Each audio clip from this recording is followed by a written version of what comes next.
Good morning, students. Good morning, ma'am. Okay, so let's start today's class. What we have seen yesterday? Examination of genitalia of male and Yes, we have completed the assessment of female genitalia organs and male genitalia organs. Then assessment of assessment, rectal analysis. rectum and anus.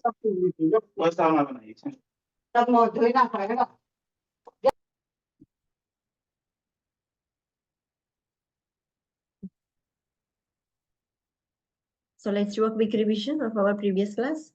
While doing assessment of a female, the genitalia of female, the subjective data, you have to ask certain questions regarding the menstrual history, obstetrical history, urinary problems. All these questions you will ask to the female and you will get the subjective data. For objective data, you can use two techniques, that is inspection and palpation. Inspection of what? What you will inspect? External genitalia. Yes, external genitalia as well as internal genitalia with the help of speculum. Whenever the PHCP will insert the speculum, he or she will inspect the internal genitalia as well. So there is inspection and palpation. Palpation is done by PHCP.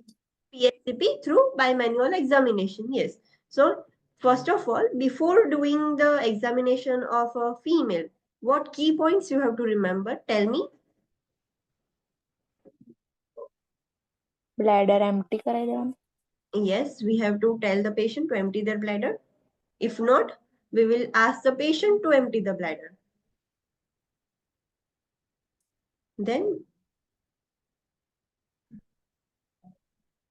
what other things you will do? Proper cover करवानु patient ने. Yes, try to keep patient as much as possible covered. Don't unnecessarily uncover the patient. So that is the main thing. Then, Provide position. provide position. Which position? Lithotomy. Lithotomy position. Yes. Then, you have to always consider clients. Culture. Yes, cultural beliefs. Because for some patient, they will not allow male client for female, like male nurse for a female patient and female nurse for male patient. So always consider the client's culture, cultural beliefs. Always use calm and relaxing approach because each and every female will not feel comfortable. So you have to use calm and relaxing approach. Okay, then first is external genitalia. Which technique you will use in external genitalia? Only inspection. Not only inspection, you have to palpate something also. What was that? Yes. Glands ने. Glands, yes. Canis and Bartholin glands, you have to palpate that. If the patient is having tenderness or not, so for that you have to palpate that gland. So you will use inspection and palpation. Palpation is only for one thing. Majority of the times you will inspect the external genitalia. So that is the examination of external genitalia. Now the examination of internal genitalia through a speculum. Who will do that? PHCP. PHCP, yes. And when the PHCP is visualizing the cervix and vagina, the another test is also performed during the examination of internal genitalia. What was that? Pap test. Pap test, yes. Whenever PHCP is inserting the speculum into the female's vagina, if there is a need to conduct a pap test, the PHCP will collect the sample during that examination only. They don't have to insert another time. Whenever they are doing the internal genitalia examination, only that time they will collect the sample. So that is the pap smear test. It is a painless test. Okay, when you are inspecting the external genitalia, you have to check for the cystocele and rectocele. What is that? What is cystocele?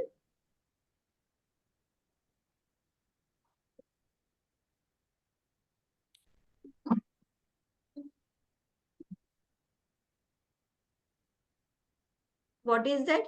What is rectocele and cystocele? Bladder ને વજાઇનાની wall prolapse થઈ Yes. જાય. The prolapse of bladder and vaginal wall.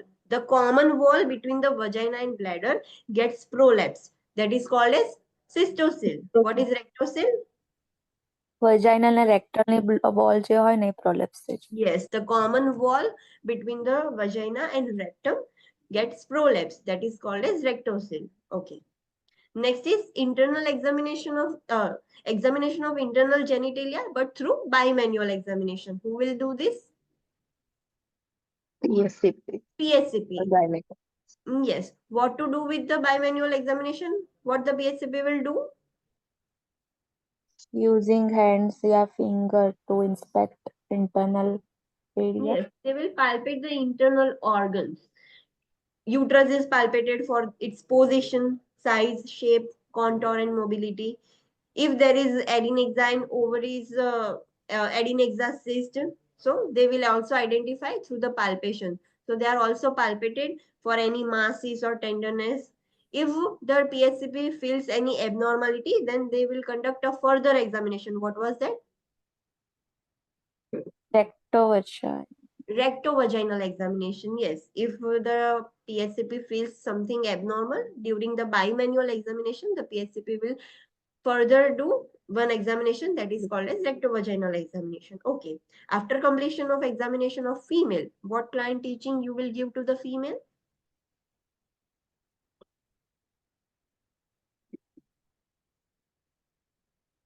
आपने female का examination कर दिया है, अभी आप क्लाइंट को क्या एडवाइस दोगे? Personal hygiene maintain કરવાની importance. Yes, we will explain the female the importance of maintaining a personal hygiene specific of genitalia, not overall personal hygiene. Particularly, we are focusing on the genitalia. Then, Sign of STI. yes, we have to explain the patient about sign and symptoms of STI so they can also understand that I am having STI. Recommended pap test. Okay. And explain importance about pap test and frequency. Yes, we will also explain the patient about the purpose. Why we have to do the pap test? Because pap test is screening for Cervical cancer. cervical cancer. So we have to explain the patient that pap test is a screening tool to examine whether you have a cervical cancer or not, and at what frequency you should do the pap test or undergo a pap test. So you will explain this to client. Then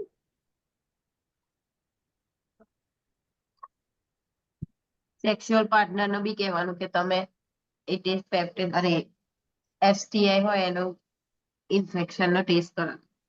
yes, we will explain the client to tell their partner and take their partner to the hospital for the examination of STI. If the client is diagnosed with STI, the sexual partner should also has to be examined कि उसको भी तो नहीं है ना, so उसके लिए भी हमें पेशेंट को समझाना होगा कि आप अपने सेक्सुअल पार्टनर को इन्फॉर्म करो और आपको उसको बताना होगा कि तुम्हें भी एग्जामिनेशन करवाना पड़ेगा. So bring your partner to the hospital and again you will advise the patient how to prevent. How to prevent STI. STI. Yes, आप STI कैसे प्रिवेंट कर सकते हो वो भी आप क्लाइंट टीचिंग कर सकते हो. You can also teach the use of contraceptives. अगर कोई पेशेंट आपके पास आ रहा है उसे पता नहीं है कौन से कॉन्ट्रासेप्टिव्स कैसे यूज करने हैं, so you can also explain or teach them how to use different types of contraceptives. This is also health education, so you can also teach these things to the patient. Next, person with penises. So the examination of male patient, उसमें subjective data में आप urinary difficulty related पूछोगे, sexual activity, sexual contraceptives और उसके history के बारे में आप पेशेंट से पूछोगे. Next, objective data. Objective data में आप कौन सी 2 मेथड यूज करोगे? Inspection and palpation. Inspection and palpation. Can you inspect and palpate the internal genitalia of male? No. It is not possible. You have to simply inspect and palpate the external genitalia and the inguinal canal because male has high risk of Herniation. yes, which hernia? Inguinal. inguinal Inguinal. hernia. So make sure whenever you are examining the external genitalia in a male, check for the inguinal ring and canal also because of risk of inguinal hernia. Which position you will give to the patient? Lithotomy Standing position. Yeah, or lie down position. yes, standing or supine position, whichever position is comfortable for the patient, you will provide such position to the patient. Then what you have to inspect?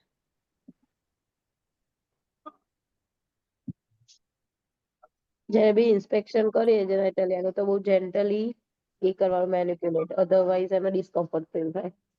Yes. No, swelling discharge કે એવું કઈ છે કે નહીં એ બી check કરવાનું. Yes. If the client has need of circumcision, foreskin client की कैसी है, scrotum है वो कैसा है, normal size, shape, symmetry. Normally scrotum के अंदर जो testes होते हैं वो कैसे होते हैं? They are symmetrical? No, No, they are asymmetrical slightly. Which testicle is lower? left. Left testicle is slightly lower as compared to the right testicle. So that is the normal symmetry. जो asymmetry है वो ही normal है हमारे लिए. If the both are hanging at the same place, then it creates something abnormal. So make sure कि abnormal जो उनकी symmetry है वो ऊपर नीचे है. That is for us, that is the symmetry. तो वो हमें चेक करना है क्यूबिक हेयर कैसे है, any discharge is present over the penis और स्क्रॉटल्स में स्वेलिंग है, रेडनेस है, कुछ भी है. So you have to identify, you have to inspect all these things, and by palpation you can palpate any lesion or mass in the scrotum region, as well as you have to palpate the inguinal ring and canal. How you will palpate the inguinal ring and canal? Ask the client to coughing. Yes, ask the client to cough, then Palpate. okay, this is the one technique. Another technique, bear down. We have to also ask the patient to bear down. While someone is defecating, the force they are applying, that is called as bear down pressure. While giving the birth, the female also gives bear down pressure. So that is the bear down pressure. We have to ask the patient कि bear down करो. So at that time, अगर patient को minor herniation होगा तो आपको palpation से ही पता चलेगा, and the herniation is major, so आपको देखने से ही पता चल जाएगा, वो थोड़ा bulge हो जाएगा. So that is the palpation of inguinal ring and canal. After completion of male examination or assessment, what client teaching you will give to the male patient? Importance of personal hygiene. Yes, importance of personal hygiene. Then And TSC માટે explain કરવાનું after shower each month, each day, same day.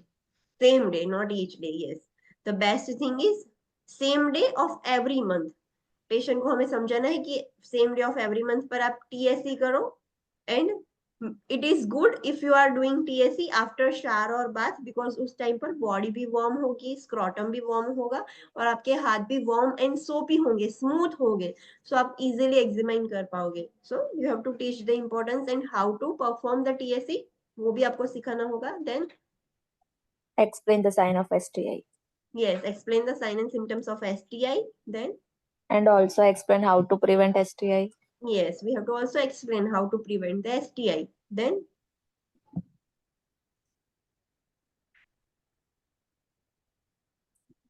If client have STI, then we should yes, if the client has STI, then we should what? Tell the partner for Tell the examination. client. We have to tell the client to inform their partner. We Hmm. cannot directly inform their partner. We have to tell the client. आपको client को बोलना होगा कि आपके partner को inform करो कि आपको भी शायद हो सकता है, तो चलो आप एग्जामिनेशन करवा लो. So we have to teach the client to inform their partner. Understood? Yes. Okay. Next is assessment of rectum and anus. उसमें subjective data, bowel habits, bowel patterns के रिलेटेड पूछोगे, और एक यूरिनरी प्रॉब्लम के related भी पूछते हो. क्यों? Prostate check के नहीं है. Yes, because any problem with the prostate we can only identify through the digital examination. We cannot examine the prostate during the genitalia examination, so we can only palpate the prostate while doing the an assessment of rectum and anus. So we will also ask the patient about complaints related to urine. Colorectal cancer के लिए screening history वो सब हमें पूछ लेना है. Objective data में आप क्या करोगे, कौन सी टेक्निक्स यूज करोगे? Inspection and palpation. Inspection and palpation. You will inspect the external anal opening. वहां पर कोई हेमरॉइड्स है, कोई डिस्चार्ज है, फिस्टुला, पाइल्स पूरे बाहर आ गए, कुछ भी ऐसा कुछ है, haemorrhoids and piles are the same. So आप वो सब देखोगे. You are simply inspecting. वहां पर everyone please mute yourself. Okay, आप वो सब इंस्पेक्ट करोगे. And palpation is done by PHCP. PHCP. Which method? By which method? This is called as, when you are palpating the internal structure of rectum or anus, it is called as, Lithotomy position માં બી. yes, in lithotomy position, but the examination is called as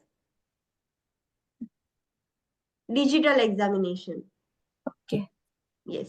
So objective data में आप exam colorectal cancer के early stages में आप man को आप inspect करोगे. कोई प्रोस्टेट ट्यूमर है वो भी आप इंस्पेक्ट कर सकते हो in assessment of rectum and anus.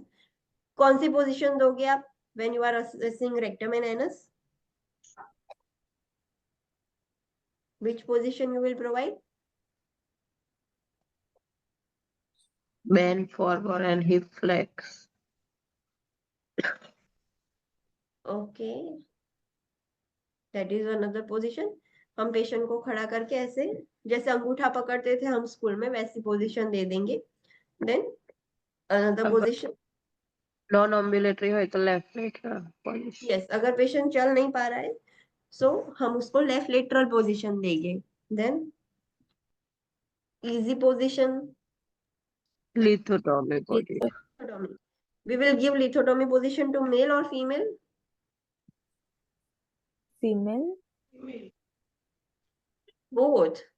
दोनों का रेक्टम और एनस एग्जामिनेशन करने के लिए हमें दोनों को लिथोटोमी पोजीशन देनी है. It is not for male or female, अलग अलग नहीं है. जेनिटेलिया एग्जामिनेशन करना है so lithotomy position is only for female, not for male. But rectum और एनल एग्जामिनेशन करना है तो lithotomy position is given to both. It is not for male or female differently. Understood? Yes, ma'am. Don't get confused. Okay, फिर external anus हम inspect करेंगे. कोई scar, haemorrhoids, कुछ ऐसा कुछ तो नहीं है. देन इंटरनल एग्जामिनेशन करना है through palpation. The method is called as digital examination, only done by PHCP और प्रैक्टिशनर. डिजिटल एग्जामिनेशन करते वक्त PHCP क्या चेक करेंगे? स्पिंचर का टोन है, पेशेंट को टेंडरनेस, पेन हो रहा है या नहीं, इरेगुलरिटीज है कुछ अंदर, पोलिप्स, मासिस, कोई नोड्यूल्स ऐसा कुछ है. प्रोस्टेट ग्लैंड भी उसी वक्त एग्जामिन पाल्पेट कर लेंगे. नॉर्मली प्रोस्टेट ग्लैंड कैसा होना चाहिए? Firm and knotted. Yes, firm होना चाहिए. और अगर प्रोस्टेट ग्लैंड बहुत ही हार्ड है, फर्म से भी ज्यादा हार्ड है, और आपको कुछ नोड्यूल्स जैसा फील हो रहा है, then it indicates Cancer. Yes, prostate cancer. अगर जो प्रोस्टेट ग्लैंड है वो बहुत ही बॉगी हो गया है, लूज हो गया है, और टेंडरनेस भी है, पेशेंट को जैसे आपने प्रोस्टेट टच किया पेशेंट ने पेन की कंप्लेन कर दी. So what does it indicate? Inflammation. Inflammation or infection of the prostate, that is prostatitis. After completion of rectum and anal examination, client teaching आप क्या दोगे? Related to diet. Diet related देंगे. कौन सा diet बहुत ही हेल्दी होता है for intestine? High fiber diet. High fibre diet. Then low fat diet. Low fat diet. और पेशेंट को आप क्या बोलोगे जिसको कॉन्स्टिपेशन ज्यादा रहता है उसे? लिक्विड ज्यादा. प्लेंटी ऑफ फ्लूइड्स, पानी ज्यादा पीना है, ऐसा हम एडवाइस करते हैं. तो this is the info client teaching related to diet. फिर आप क्या बोलोगे क्लाइंट को? Explain sign of colorectal cancer and colorectal prostate cancer cancer. And prostatic Prostatic cancer. cancer. Yes, हमें दोनों के साइन एंड सिम्टम्स डिफरेंट है, हमें पेशेंट को समझाना होगा कि आपको कोलोरेक्टल कैंसर है तो ये साइन एंड सिम्टम्स होंगे, प्रोस्टेटिक कैंसर है तो ये साइन एंड सिम्टम्स होंगे। सो क्लाइंट को पता चले कि उसको क्या प्रॉब्लम है, उसे हमें समझाना होगा। देन इम्पोर्टेंस ऑफ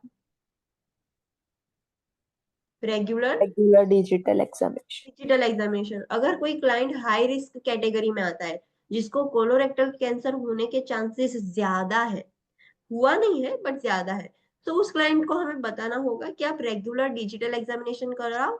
तो अर्ली स्टेजेस में अगर आपको हो जाए कोलोरेक्टल कैंसर तो अर्ली स्टेजेस में ही डायग्नोस हो जाए, तो उसको डिजिटल एग्जामिनेशन के लिए आपको एडवाइस करना होगा। एंड वो बहुत ही ज्यादा किस पर फोकस करते हैं, for the screening of colorectal cancer and prostate cancer, because there the increase in number in the NCLEX countries for the colorectal cancer and prostate cancer, that's why they are focusing more on that। हमें client को समझाना ही होगा regarding colorectal cancer. फिर last चीज documentation. आपने जो भी assessment किया हेड टू टो, वो आपको प्रॉपरली डॉक्यूमेंट करना है, whether it is written or electronically, because documentation is a legal process. वो एक लीगल डॉक्यूमेंट है, वो एक परमानेंट रिकॉर्ड है पेशेंट का। After 10 years you can also find out that record. So एक लीगल डॉक्यूमेंट है। Make sure whenever you are doing documentation, वो कैसा होना चाहिए, एक्यूरेट, कंसाइज, कंप्लीट, कंप्लीट होना चाहिए, लेजिबली, लेजिबल होना चाहिए, विदाउट एनी बायस। विदाउट एनी बायस, और ओपिनियन होना चाहिए। जो पेशेंट ने बोला है वो ही लिखना है, हमारे खुद के ओपिनियंस उसमें हमें डालने नहीं है। सो मेक श्योर जब भी आप कोई भी चीज डॉक्यूमेंट करो ये ही होना चाहिए। डिटेल में हमने डॉक्यूमेंटेशन ऑलरेडी लीगल और एथिकल इश्यूज में कंप्लीट कर दिया था। So this is it. Any doubt in this chapter? No ma'am. I hope everyone has completed the MCQs or exercise of this chapter. Complete कर दिए सबने? Yes.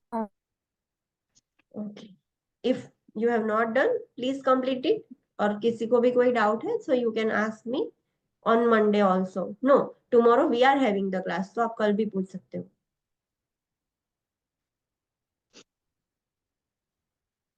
Okay, so let's start next chapter.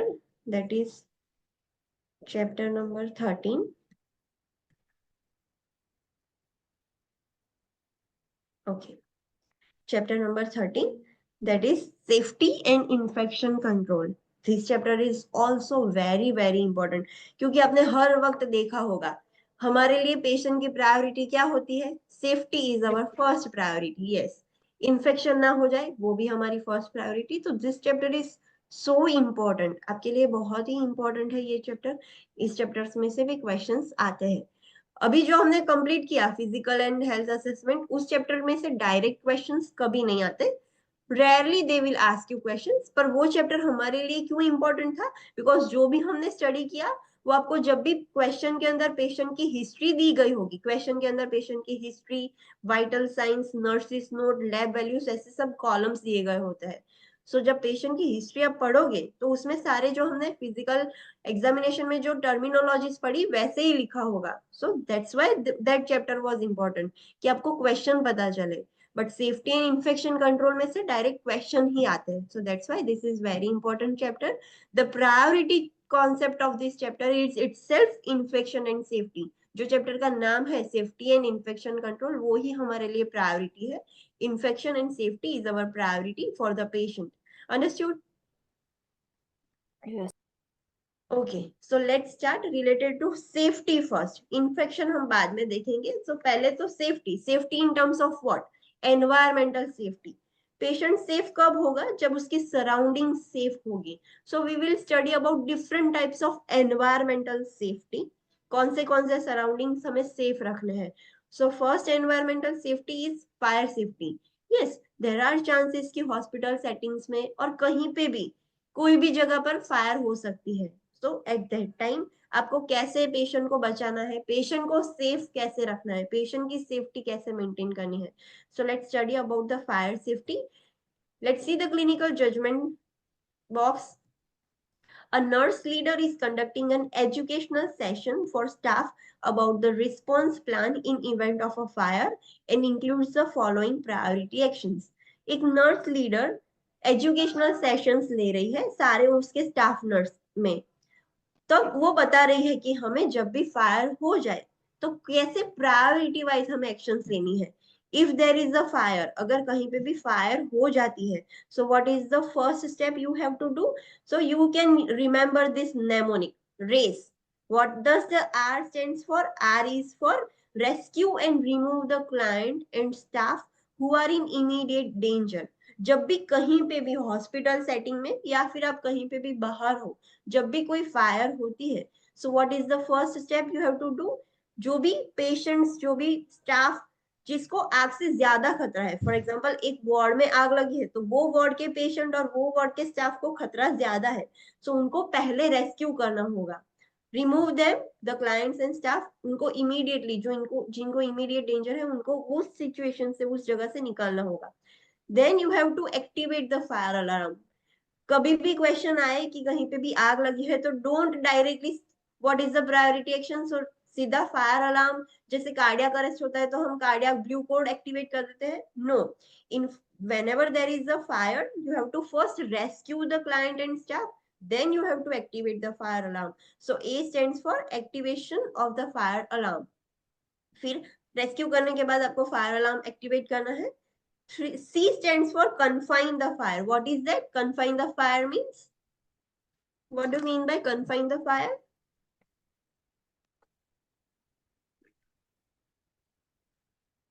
आग बुझाइए. No, that is the fourth step. Confine the fire means हमें अब हो सके उतनी आग को कंट्रोल करना है. कंट्रोल इन द सेंस कि आग बढ़े नहीं. हम एक्सटिंग्विश तो करेंगे बट अगर आग एक जगह से दूसरी जगह फैल जाएगी तो there will be a problem. So make sure कि आग जो है वो कन्फाइंड रहे, एक ही जगह पर रहे. अगर कोई वार्ड में लगी है तो you can close the doors and windows कि आग वहां से बाहर ना आ सके. So you have to confine the fire, एक ही जगह पर रहे, ज्यादा स्प्रेड ना हो जाए, वो हमें ध्यान रखना है. Fourth step is extinguish the fire. अभी हमने आग लगी उसको कन्फाइन भी कर दिया, कंट्रोल में रखा है. Now you have to extinguish the fire. अभी आग को हमें बुझानी है. So these are the 4 steps. This is how you have to work. मैं आपको एक क्वेश्चन पूछती हूँ, you have to answer me. You are a nurse working in a medical surgical unit and there is a fire in your unit. After rescuing the client, what is the first step you will do? Activate the alarm. Other students? Yes, activate the alarm. Okay. Next situation is you are in charge of the hospital and you have heard that somewhere the fire has occurred. What is the first step or priority intervention? आप in charge हो और आपको पता चला कि कहीं पे आग लगी है. अभी फायर अलार्म एक्टिवेट नहीं हुआ पर आपको अचानक से पता चला, जब भागा दौड़ी मच गई ऐसा कुछ हुआ तो आपको पता चला. सो what is the first step you will do? Rescue. Rescue the client. Other students? Rescue clients and staff members. Yes, rescue the client. First question में मैंने ऑलरेडी रेस्क्यू कर दिया है ऐसा बोला था. रेस्क्यू करने के बाद अगर प्रायोरिटी इंटरवेंशन होगी तो एक्टिवेट द फायर अलार्म. दूसरे क्वेश्चन में मैंने सिर्फ बोला कि फायर ही हुई है, कुछ भी इंटरवेंशन अभी हुई नहीं है. So at that time your first intervention would be rescue or remove the staff and client. Understood my point?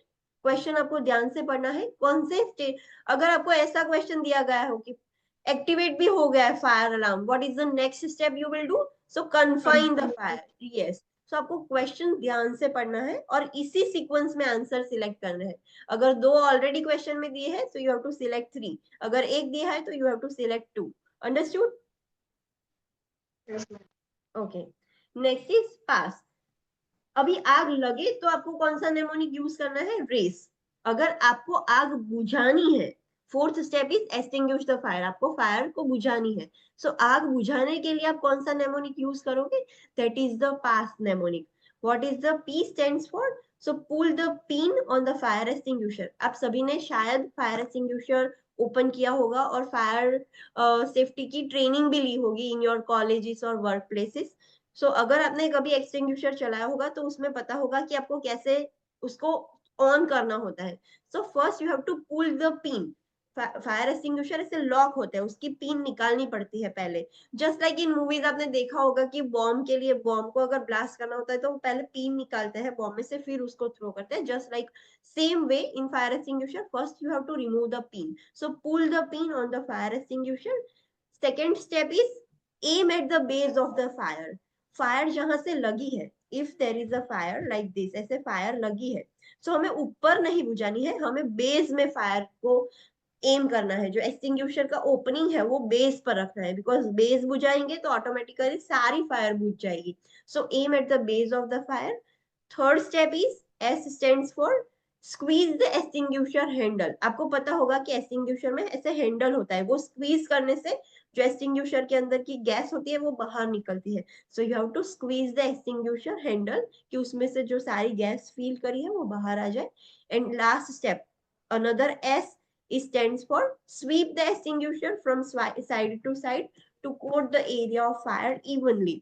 आपने स्क्वीज किया, अभी उसमें से गैस निकल रही है, सो आपको लास्ट में स्वीप करना है. Sweep in the sense this is the fire extinguisher, तो आपको ऐसे ऐसे स्वीप करना है साइड बाय साइड. जहां भी फायर लगे एक ही जगह पर ऐसे लेकर खड़े नहीं रहना. You have to sweep the fire extinguisher from side to side कि सारा एरिया कवर हो जाए. Understood? Yes. Yes, race is for whenever there is a fire, you have to follow the race method. Whenever you are extinguishing the fire, you have to follow बस. pass method. Yes, अगर आपको कोई question दिया है, you are a in-charge nurse, आपको fire है कहीं पे पता चला है, and you are extinguishing that fire, what is the priority action you will do? So what you will do? What is the answer? On the Pull the fire pin on the fire extinguisher. Yes, so remember this thing. आपको जब आग लगी हो तो race follow करना है, और अगर आग बुझानी हो तो पास फॉलो करना है. Don't get confuse. ये क्वेश्चंस पूछे जाते हैं एग्जामिनेशन में. Okay, keep open spaces free of clutter. Fire safety, हमने अगर फायर हो जाए तो कैसे करना है, that we have studied. But make sure कि फायर ही ना हो, तो कैसे हमें ध्यान रखना है, अगर कभी कभार फायर हो जाए तब भी क्या करना है. So keep open spaces free of clutter. जो भी ओपन स्पेसेस है उसमें बहुत क्लटर, कुछ भी ऐसे बिखरा हुआ वैसे नहीं रखना है. ओपन स्पेसेस फ्री रखनी है, ओपन ही रखनी है.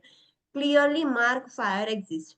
आपने देखा होगा कि हॉस्पिटल्स में सारी जगह पर फायर एग्जिस्ट ऐसे रेडियम से मार्क किए जाते हैं, बिकॉज जब भी फायर होती है तो ड्यू टू द स्मोक कुछ भी दिखता नहीं है, सब डार्क हो जाता है. सो जब रेडियम का हमने एरो किया होगा तो वो इजीली विजिबल होगा. सो जो मार्किंग्स है फायर एग्जिस्ट के कि यहाँ से आपको जाना है, यहाँ से आपको जाना है, सो वो क्लियरली मार्किंग होने चाहिए. Know the location of all fire alarms, exits and extinguishers. हमें पता होना चाहिए कि हमारी हॉस्पिटल में जहां आप वर्क कर रहे हो वहां पे कौन सी जगह पर फायर अलार्म्स है. कहीं पे भी आग लगे तो आपको पता होना चाहिए कि यहाँ पर फायर अलार्म है, तो आप वहां जाके प्रेस कर सकते हो, या फिर ग्लास हो वो ब्रेक कर सकते हो. आपको फायर एग्जिट भी पता होना चाहिए कि यहाँ से फायर एग्जिट है, अगर आग लगे तो ये वाला रास्ता हम ले सकते हैं. और कहाँ कहाँ कौन सी जगह पर फायर एक्सटिंग्विशर्स लगाए हुए हैं उसकी भी जगह आपको पता होनी चाहिए. सो make sure that. Next is table 31. So let's see what is table 31. So there are different types of fire extinguishers. There are mainly 5 types of fire extinguishers. Fire extinguisher type A, B, C, D and K. 5 types of fire extinguishers आते हैं. A type के fire extinguishers आप कब use करोगे? So they are for ordinary materials such as cloth, wood और paper. कोई ऐसी जगह हो जहां पर चांसेस क्लोथ, वुड और पेपर की वजह से आग लगने के चांसेस ज्यादा हो, तो वैसे सारे इंस्टीट्यूट्स में कौन सा टाइप का फायर एक्सटिंग्विशर यूज होगा? A. Type A. Yes. Type B कौन सी टाइप के फायर के लिए है? So combustible and flammable liquid such as grease, gasoline, oil and oil based plant. So we can say कि ऐसी जो फायर है, जो ऐसे जो लिक्विड्स है जो कंबस्टिबल हो, जिसमें से आग ज्यादा लग सकती हो, लाइक ग्रीस है, गैसोलीन है, गैसोलीन मीन्स पेट्रोल, डीजल और वैसे सब, ऑयल है, ये सारे जो है उसकी वजह से जो आग लगती है, उसके लिए कौन से टाइप के फायर एक्सटिंग्विशर काम लगेंगे? Type B. टाइप ए से आप वो सारी फायर ऐसे बुझा नहीं सकते। सो बी टाइप का कौन सी जगह पर ज्यादा यूज होता होगा? Petrol pump. Yes, on petrol pumps, और एनक्लेक्स कंट्री में it is called as gas station. So वहां पर टाइप बी फायर एक्सटिंग्विशर ज्यादा यूज होते हैं। टाइप सी कौन सी फायर के लिए है? So electrical equipment such as appliances, tools और other equipments that is plugged in. Hospital settings में फायर इसकी वजह से ज्यादा लगती है बिकॉज आईसीयू में और वहां पर हॉस्पिटल में ऑक्सीजन सप्लाई बहुत ही ज्यादा होता है in the wards, emergency department, ICU. So वहां से फायर लगने के चांसेस ज्यादा है। इलेक्ट्रिकल इक्विपमेंट्स बहुत सारे हैं। सो जब भी कोई ऐसी जगह पर फायर लगे ड्यू टू इलेक्ट्रिकल अप्लायंसेस और एनी अदर टूल्स जो प्लग्ड इन है, उसमें शॉर्ट सर्किट हो गया और ऑक्सीजन चालू था तो उसकी वजह से पूरी फायर हो गई। सो ऐसे टाइम की फायर के लिए कौन से टाइप का एक्सटिंग्विशर लगेगा? Type C extinguisher. D type का कौन सी टाइप के फायर के लिए होगा? So flammable metals. जो भी फ्लेमेबल मेटल्स हो जिसकी वजह से आग लगने की चांसेस ज्यादा है, और वहां पर जहां ये सब यूज हो रहा हो तो वहां पर टाइप बी फायर एक्सटिंग्विशर्स लगेगी। आपने कभी भी देखा होगा फायर एक्सटिंग्विशर तो उसके ऊपर लिखा होता है कि ये कौन से टाइप का फायर एक्सटिंग्विशर है। के टाइप के किसके लिए होते हैं? Vegetable oil, animal oil and fat in cooking appliances. जो हम कुकिंग में किचन में यूज करते हैं, ऑयल, फैट्स, वो सब, घी, फैट, ऑयल, वो सब हम यूज करते हैं। सो उसकी वजह से अगर आग लगे तो कौन से टाइप का एक्सटिंग्विशर यूज होता है? के टाइप के। So it is mainly used in restaurants. Restaurants के जो किचन होता है उसमें ऑयल और उसकी वजह से आग लगने के चांसेस ज्यादा है, तो उसमें के टाइप का फायर एक्सटिंग्विशर यूज होगा। अंडरस्टूड? Yes ma'am. यस।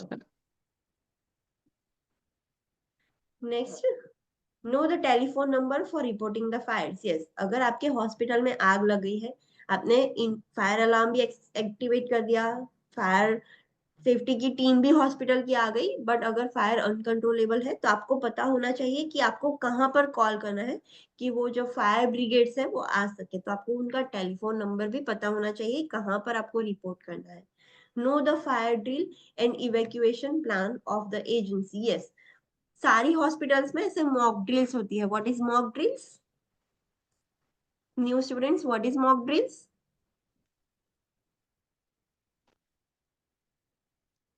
मतलब आर्टिफिशियल कोई डिजास्टर क्रिएट करें न, है ना, मतलब प्रिकॉशन ना। Yes, artificially we are creating one situation की कार्डियक अरेस्ट हुआ है, अबडक्शन हुआ है, फायर हुई है, एंड वी विल सी कि हमें कैसे उस टाइम पर वर्क करना है। सो हमें फायर ड्रिल जो होती है हॉस्पिटल में, कि अगर फायर हो तो हमें कैसे वहां पर मैनेज करना है और कहाँ पर ले जाना है, इवैक्यूएशन प्लान कैसा होना चाहिए, पेशेंट को हम कैसे शिफ्ट करेंगे, कहाँ शिफ्ट करेंगे।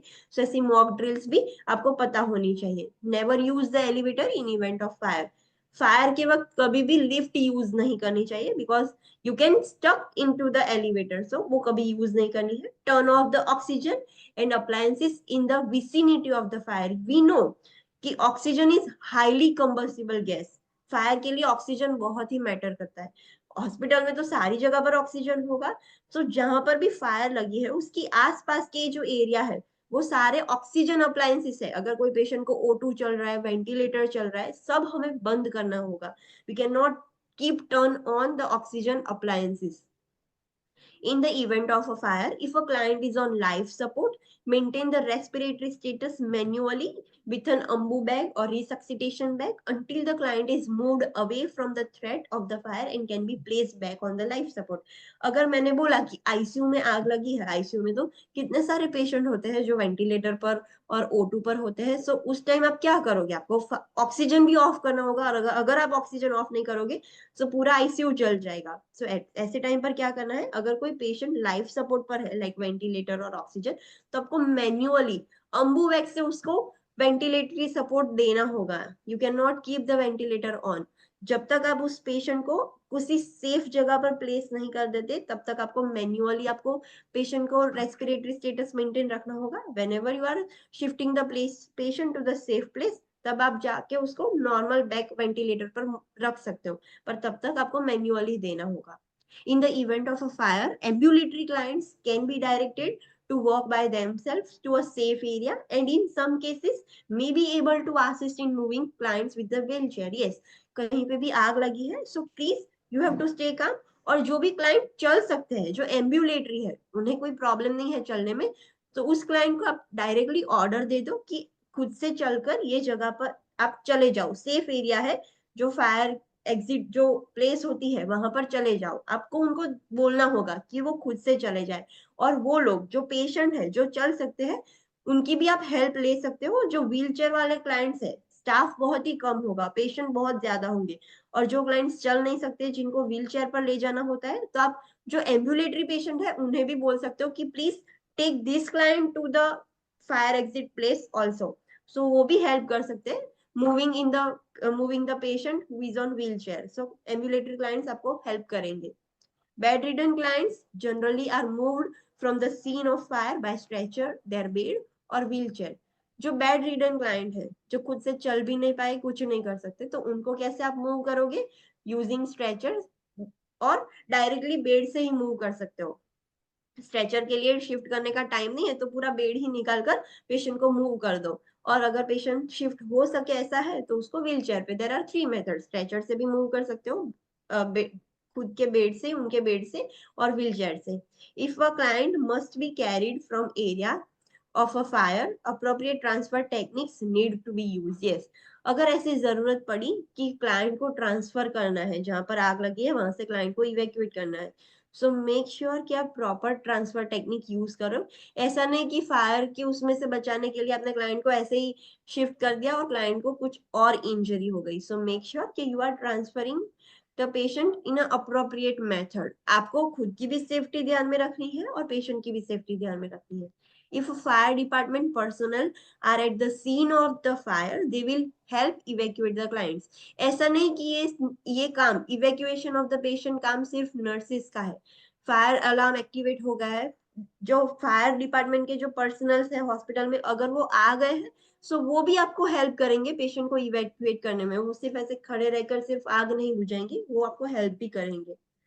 The red point that you have to remember the mnemonic, that is race, to set the priorities in event of fire, and the mnemonic pass at the to use a fire extinguisher. You have to remember this mnemonic. अगर fire हो जाता है at the event of fire, which mnemonic you will use?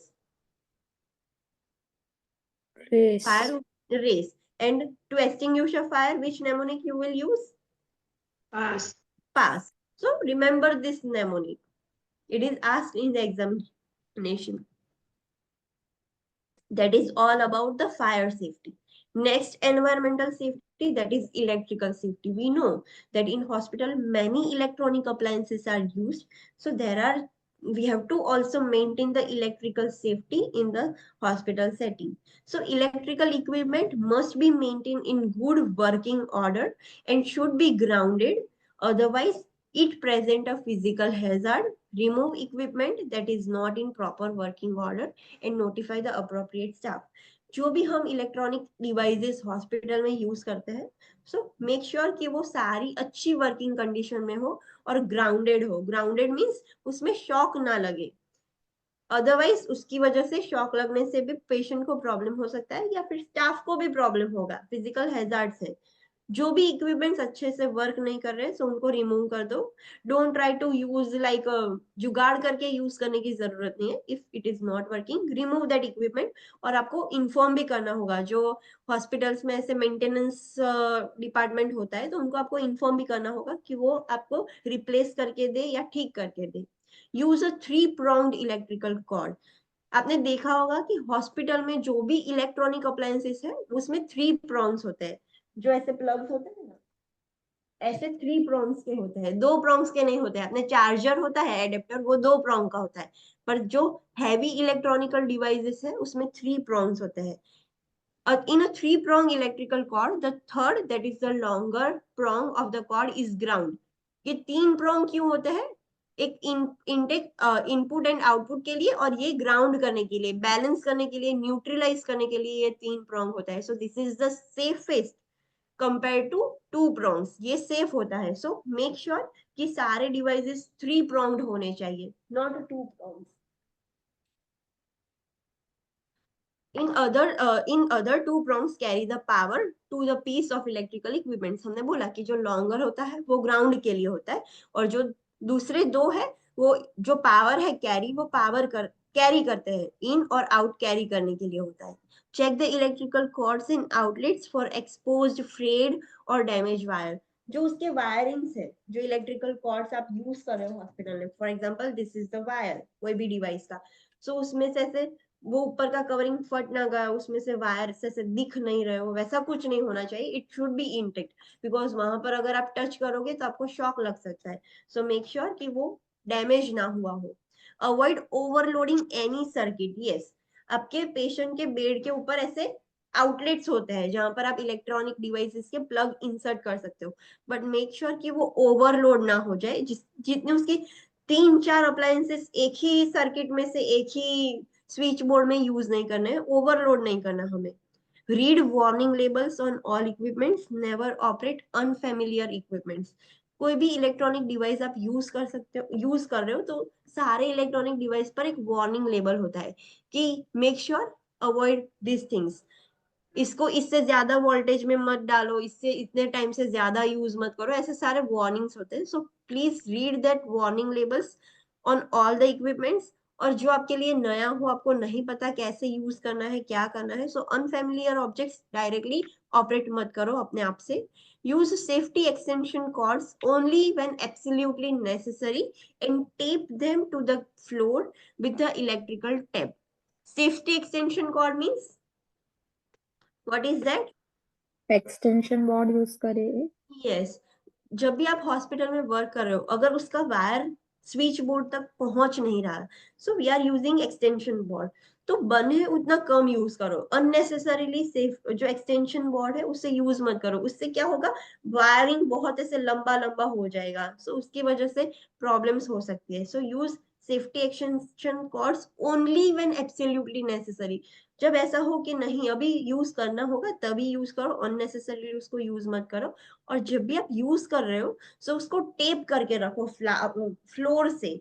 जो electrical tape आती है, आपने देखा होगा कि वायर के लिए अलग टेप आती है वायरिंग्स के लिए, सो उस टेप से आप उसको फ्लोर पर स्टिक करके रखो. ऐसे ही अननेसेसरी उसके जो वायर्स है वो कहीं पे भी ऐसे मिक्स नहीं हो जाए. Never run the electrical wiring under the carpet. Hospitals के फ्लोर पर ऐसे कारपेट होता है, तो वायर कारपेट के नीचे से हमें कभी नहीं निकालना है. कारपेट के नीचे से निकालोगे और अगर वायर डैमेज है, कुछ भी प्रॉब्लम है, तो पता नहीं चलेगा और इंजरी हो सकती है. सो कारपेट के नीचे से कभी भी वायर मत निकालो. Never pull a plug by using the cord, always grasp the plug itself. आप कभी भी इलेक्ट्रॉनिक डिवाइसेस के ऐसे वायर, अगर आपको प्लग आउट करना है तो ऐसे वायर खींच के ऐसे नहीं, कभी भी ऐसे प्लग आउट नहीं करना है. You have to always grasp the plug, ऐसे प्लग ग्रास्प करके. Can you see what I am showing? ऐसे कभी ऐसे ग्रास्प नहीं करना है. You have to hold the plug and you have to take out the plug itself. You cannot pull the string or cord. Never use electrical appliances near sink, bathtubs or other water sources. Make sure कि आप जो भी electrical appliance use कर रहे हो वो sink के आसपास ना हो, बाथटब के आसपास ना हो, और कोई भी ऐसा सोर्स हो जहां पानी ज्यादा हो उसके आसपास ना हो, अदरवाइज इलेक्ट्रिकल शॉक लगने के रिस्क बढ़ जाते हैं. Always disconnect a plug from the outlet before cleaning the equipment or appliances. अगर कोई इक्विपमेंट क्लीनिंग हो रहा है या फिर क्लीन करने की जरूरत है, सो मेक श्योर कि जो आउटलेट है जहां पर आपने स्विच बोर्ड में प्लग डाला है वो आपको निकालना है पहले, फिर ही क्लीन करना है. बिकॉज क्लीनिंग के वक्त पानी के कांटेक्ट में आएगा और शॉक लग सकता है. Keep electrical items away from the water, that is the best thing. कोई भी इलेक्ट्रॉनिक डिवाइस पानी के साथ आपको नहीं ले जाना है, पानी से दूर ही रखना है. If a client receives an electrical shock, turn off the electricity before touching the client. Yes, electrical shock means, if a client receives an electrical shock means,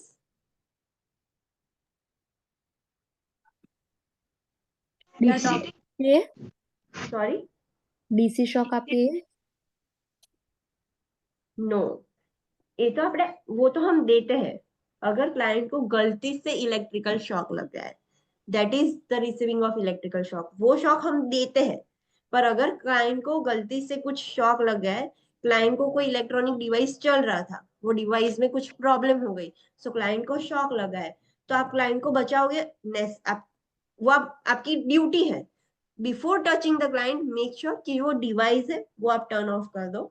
client को शॉक लगता है, जिस भी डिवाइस से शॉक लगा है, सो वो आपको टर्न ऑफ करना है, फिर ही क्लाइंट को टच करना है, अदरवाइज आपको भी शॉक लग जाएगा क्लाइंट के साथ। So remember this thing. Direct ऐसे शॉक लगा है तो आप डायरेक्ट बचाने के लिए क्लाइंट को टच मत कर देना, पहले वो डिवाइस स्विच ऑफ कर दो, फिर ही क्लाइंट को टच करो। अगर पता नहीं चला कि किसकी वजह से शॉक लगा है, तो पहले सारे डिवाइसेस ऐसे स्विच ऑफ कर दो, क्लाइंट को बचा लो, then you can switch on. The red important point that you have to remember is any electrical equipment that the client brings into the healthcare facility must be inspected for the safety before use. कोई भी electrical equipment client अपने घर से लेकर आया है hospital में, सो पहले वो चेक कर लेना है कि वो सेफ तो है।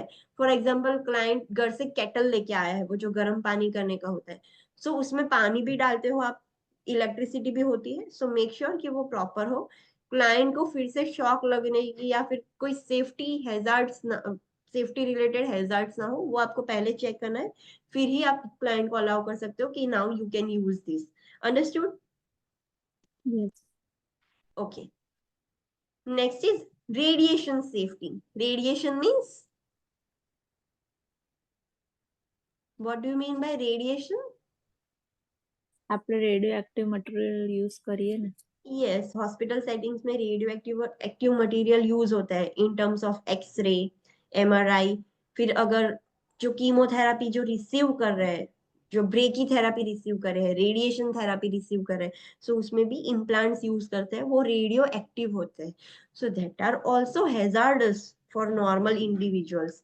हमें पता है कि हम उससे दूर ही रहते हैं। सो रेडिएशन सेफ्टी कैसे मेंटेन रखनी है, let's see, that we have already studied in chapter 43, that is integumentary system।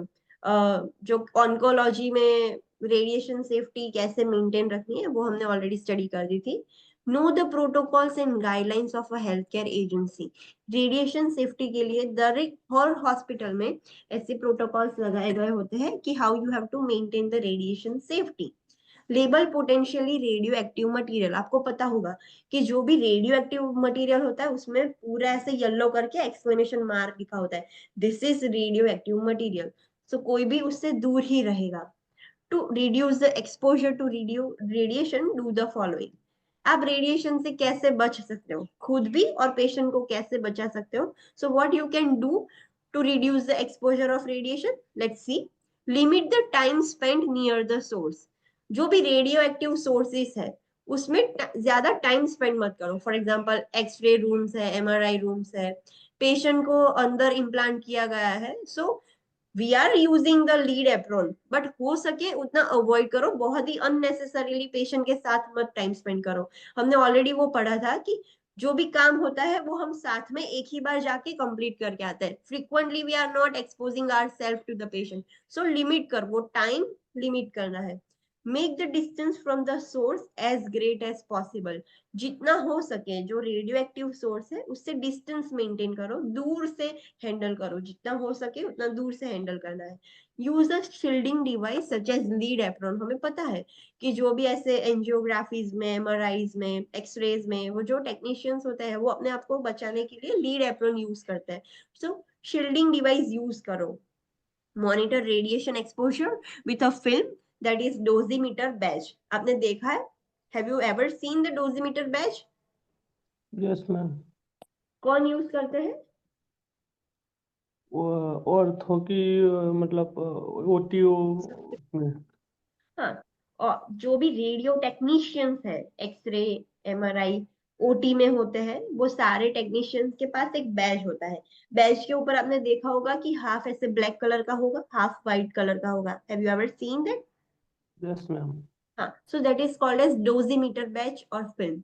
उसमें क्या होता है, जो भी पेशेंट जो एक्सपोज होता है, though they are using a lead apron से वो प्रोटेक्ट कर रहे हैं, but still they are exposing to the radiation. So वो बैच से पता चलता है कि उनके ऊपर कितना रेडिएशन आया है। धीरे धीरे जितना रेडिएशन बढ़ेगा वो पूरा पूरा ब्लैक हो जाएगा। जैसे ही पूरा ब्लैक हो जाता है, वो जो एम्प्लॉय होता है उसको 1 मंथ की लीव दे दी जाती है कि 1 मंथ के लिए now you have to take the break, कि आपका जो रेडिएशन है वो कम हो जाए। Then after 1 month they can come back to the hospital and again वो डोजीमीटर पहन के उनको वर्क करना होता है, because they have to work there. So make sure कि आप वो रेडिएशन एक्सपोजर के लिए जो बैज होता है वो वियर किया हुआ हो। Place the client who has a radiation implant in a private room.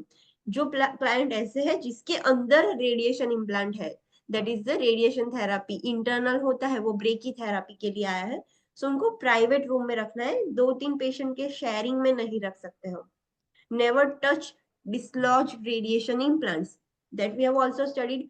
Patient को अगर फॉर एग्जांपल सर्विक्स में हमने रेडिएशन इम्प्लांट रखा है, पेशेंट को सर्वाइकल कैंसर था इसलिए रेडिएशन थेरापी के लिए अंदर रखा है, वो बाहर निकल गया है, डिसलॉज हो गया है, so you can not touch that implant, वो हमें टच नहीं करना है।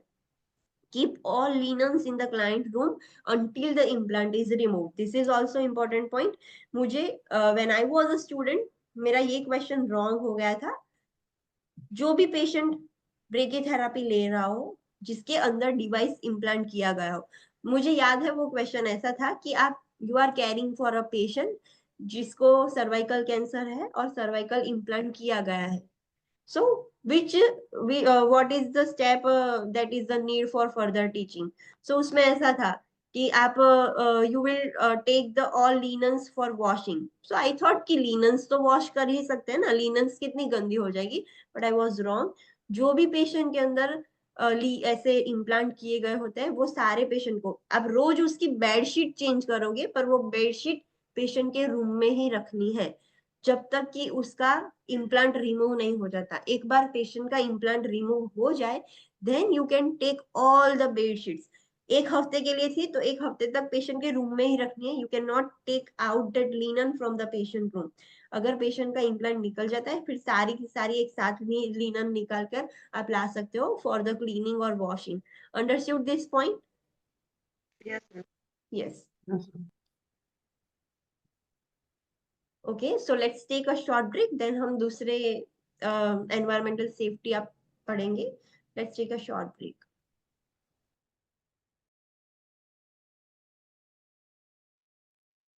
Online students, please come back from break. Should we start now? Yes, Okay, so next environmental safety is disposal of infectious waste. We know that we follow BMW method in hospitals because these types of waste have the capacity to transmit the infection. So in management of infectious waste is very important. Disposal of infectious waste is very important in a hospital setting. Handle all the infectious materials as a hazard.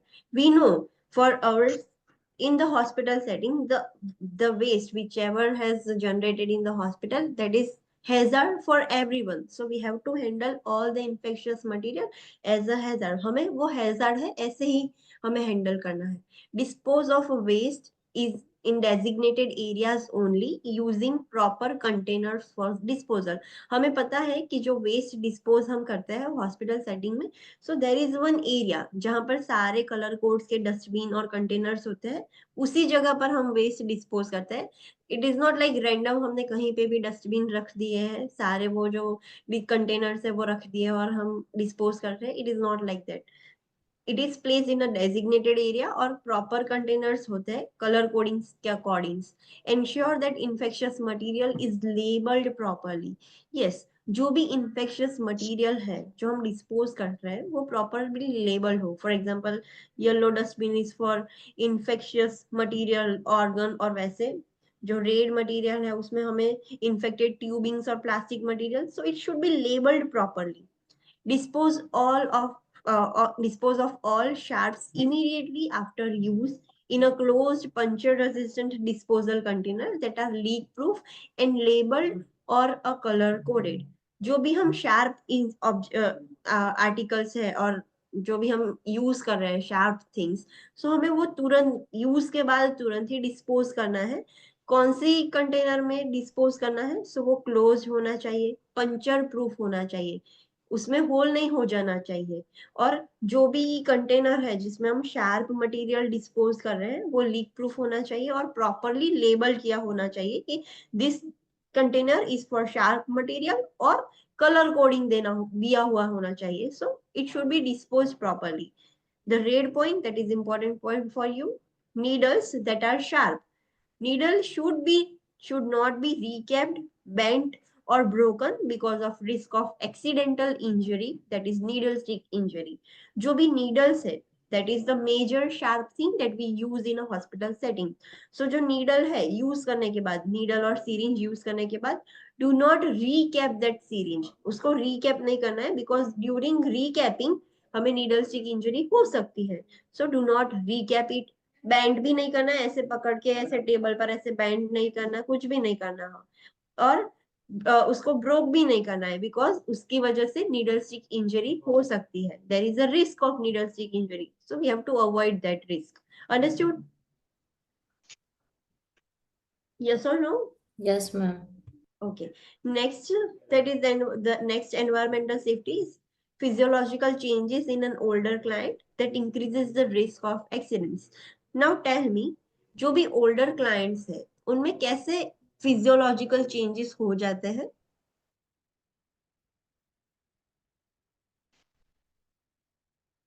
Fall का, फिर Burns का, कोई भी, we are not talking about the fall risk only. बहुत सारे accidents old age में ज्यादा होते हैं due to the physiological changes. Tell me what type of physiological changes occurs in the older age, मुझे बताओ, जिसकी वजह से एक्सीडेंट्स के रिस्क ज्यादा बढ़ जाता है। वैसे कौन से चेंजेस है?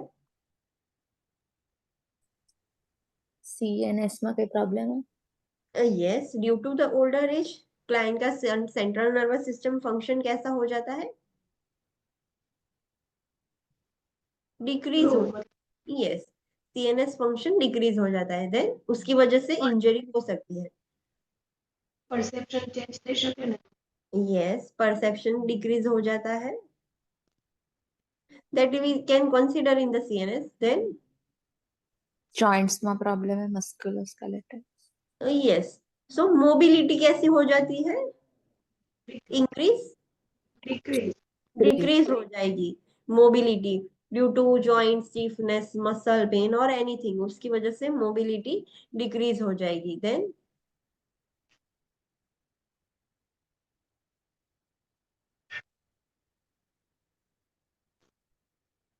दूसरे क्या चेंजेस देखने को मिलता है? सेंट्रल नर्वस सिस्टम को थोड़ा एलाबोरेट करो, आपको पता चलेगा क्या चेंजेस होते हैं। एक परसेप्शन हो गया, then sensation? Sensation, yes, decrease sensation, then कौन से सेंसेशन? Touch. Vision touch, touch? Vision, yes, then hearing, hearing sensation? Yes, ये सारे सेंसेशंस कम हो जाते हैं in the older as.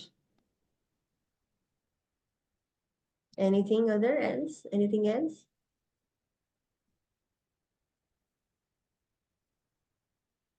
Forgetfulness આવી શકે? यस, फॉरगेटफुलनेस आवे, cognition, that is the decrease, patient का कॉग्निशन लेवल भी डिक्रीज हो जाएगा, पेशेंट सब कुछ भूल जाएगा, पेशेंट इजीली आपको समझ भी नहीं पाएगा what you are trying to say. So उनका कॉग्निटिव लेवल भी डिक्रीज हो जाता है due to the older age. That is a physiological changes that happens in the old age, और ये सारे चेंजेस की वजह से उनमें एक्सीडेंटल रिस्क ज्यादा है। So let's study.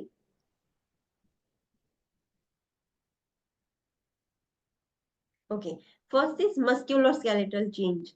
Due to the aging process, musculoskeletal changes कैसे होते हैं? तो strength and function of the muscle decreases. सारे muscle की strength और function कम हो जाती है. Joints becomes less mobile and bones become brittle. सारे joints होते हैं वो stiff हो जाते हैं, वो जैसे freely move हो रहे थे वैसे move नहीं होंगे, और सारे bones brittle हो जाते हैं. Brittle means that can break easily. जो ग्लास होता है वो ब्रिटल होता है, ऐसे थोड़ा भी पड़ गिर जाएगा तो वो टूट जाएगा, सो उनके भी बोन्स ब्रिटल हो जाते हैं।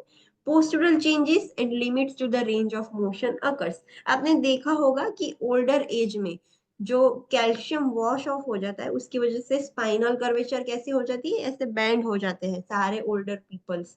सो उनमें पोस्टुरल चेंजेस देखने को मिलते हैं।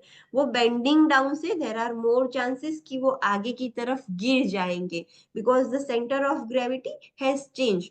जब वो इरेक्ट खड़े रहते हैं देर is a different centre of gravity, जब वो ऐसे बैंड डाउन हो जाते हैं तो उनका सेंटर ऑफ ग्रेविटी चेंज हो जाता है, सो उसकी वजह से गिरने के चांसेस ज्यादा रहते हैं।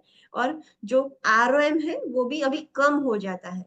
This are the changes in the musculoskeletal system जिसकी वजह से एक्सीडेंट्स हो सकते हैं। नर्वस सिस्टम में चेंजेस होते हैं कैसे? So voluntary and autonomic reflex become slower. जो उनके वॉलंटरी रिफ्लेक्स थे, for example when you are pinching one patient, older patient, तो वो अगर एडल्ट को आप पिंच करोगे तो वो तुरंत ही ऐसे फास्ट रिफ्लेक्स होंगे। और ओल्डर एडल्ट होंगे, जो ओल्डर क्लाइंट्स होंगे, उनको आप पिंच करोगे तो they will remove their hand very slowly because their reflexes has reduce, slow हो गए हैं सारे वॉलंटरी और ऑटोनॉमिक रिफ्लेक्सेस स्लो हो गए हैं। Decrease ability to respond multiple stimuli occurs. अगर वो पेशेंट को बहुत सारे मल्टीपल स्टिम्युलाईज आ रहे हैं, दो जन बोल रहे हैं या दो तीन वर्क ऐसे करने हैं, सो वो उतना जो पहले एडल्टहुड में वो जो रिस्पॉन्ड कर पा रहे थे वो ओल्डर एज में नहीं हो पाएगा, वो भी कम हो जाएगा। Decrease sensitivity to touch occurs. उनका जो टच जो सेंसेशन है वो भी कम हो जाता है, टच की सेंसिटिविटी भी कम हो जाती है। So that are the changes in the nervous system जिसकी वजह से एक्सीडेंट होंगे। सेंसरी चेंजेस कैसे होंगे? So decrease vision and lens accommodation and cataract develop. Older age में उनका विजन कम हो जाता है, जो लेंस का अकोमोडेशन है, अब जो प्यूपिल अकोमोडेशन होता है वो डायलेट होना, कॉन्स्ट्रिक्ट होना, वो कौन करता है? That is adjusted by lens. पर लेंस को कंट्रोल कौन करेगा? How the lens changes their size? cranial nerves. Cranial nerves are indirectly giving the orders. Ciliary muscles, वो मसल्स की वजह से उसका एडजस्टमेंट होता था, तो due to the older age वो मसल्स भी वीक हो जाते हैं, सो लेंस में अकोमोडेशन भी नहीं होता। कैटरेक्ट भी बहुत इजीली डेवलप हो जाता है in the older as. Delayed transmission of hot and cold impulses occurs. हमने देखा था कि रिफ्लेक्सेस सारे स्लो हो जाते हैं, तो आप पेशेंट को कभी कुछ भी हॉट ऐसे प्लेस करोगे तो उसको पता चलेगा, पर वो ट्रांसमिशन थोड़ा लेट हो जाएगा। एडल्ट होगा तो उसको तुरंत ही वो हारने लगेगा, पर ओल्डर क्लाइंट को ट्रांसमिशन ही डिले हो जाएगा। Impaired hearing develops with high frequency tones less perceptible. Patient को, ओल्डर पेशेंट को हियरिंग इम्पेयरमेंट हो जाती है इन द ओल्डर एज, और जो भी हाई फ्रीक्वेंसी के साउंड होते हैं वो उन्हें कम सुनाई देता है। इट इज, आपने देखा होगा कि जिसको कम सुनाई देता है उसके सामने लोग जोर जोर से बोलते हैं, पर जोर जोर से बोलने से उसे सुनाई नहीं देगा, बिकॉज हाई फ्रीक्वेंसी साउंड वो नहीं सुन पाता, उसको नॉर्मल टोन में ही बोलना होगा। सो जो हाई फ्रीक्वेंसी के साउंड होते हैं, टोन होते हैं, वो सुन नहीं पाएंगे। जेनेटो यूरिनरी चेंजेस क्या होते हैं in the older adults? So increase nocturia and occurrences of incontinence में अकर। जो ओल्डर पेशेंट होते हैं उनको नॉक्चूरिया ज्यादा होता है, नाइट टाइम पर उनको ज्यादा यूरिनेट करने के लिए जाना पड़ता है, और इनकॉन्टिनेंस भी ज्यादा हो जाता है। इनकॉन्टिनेंस मीन्स फ्रिक्वेंटली मतलब ड्रिबलिंग ऑफ यूरिन, वो उनका ब्लैडर अभी बहुत ही लूज हो जाएगा, मसल सारे लूज हो जाएंगे, तो they can not hold the urine, so incontinence भी ज्यादा हो जाता है। तो उसकी वजह से नाइट टाइम में वो वॉक करने की वजह से नाइट टाइम में इंजरीज ज्यादा हो जाती है। So this are the changes in the older adults जिसकी वजह से एक्सीडेंट्स हो जाते हैं। They are talking about all the accidents that happens in the older as.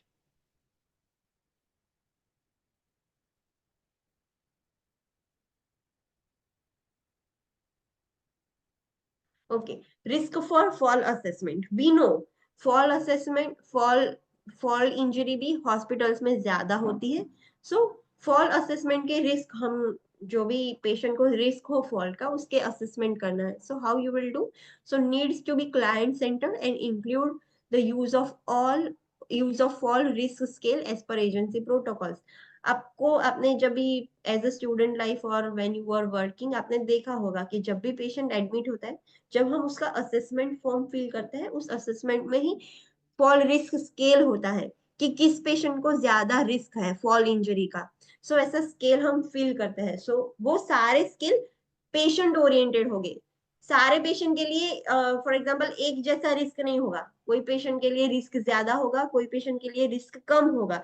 So it is client centered, include the client's own perception of personal risk factors for fall and the client's method to adapt for these factors। हमें client को भी पूछना होगा कि उनका perception कैसा है। आप क्लाइंट से ऐसे क्वेश्चन करोगे कि आपको क्या लगता है कौन से रिस्क फैक्टर्स है जिसकी वजह से आपको फॉल रिस्क हो जाएगा। सो क्लाइंट ऐसा बोलेगा कि मुझे रात में बहुत ही यूरिनेट करने के लिए जाना पड़ता है, तो उसकी वजह से मुझे बहुत बार मैं गिर गया हूँ। फिर क्लाइंट ऐसा बोलेगा कि मुझे बहुत वीकनेस हो गई है, जब भी मैं बेड से उतरने की ट्राई करता हूँ तो मुझे फॉल मैं गिर जाता हूँ। सो आपको क्लाइंट को पूछना है कि what are the personal risk factors, fall down किसकी वजह से आपको ज्यादा होता है और आप उसको कैसे एडेप्ट करते हो नॉर्मल बेसिस पर।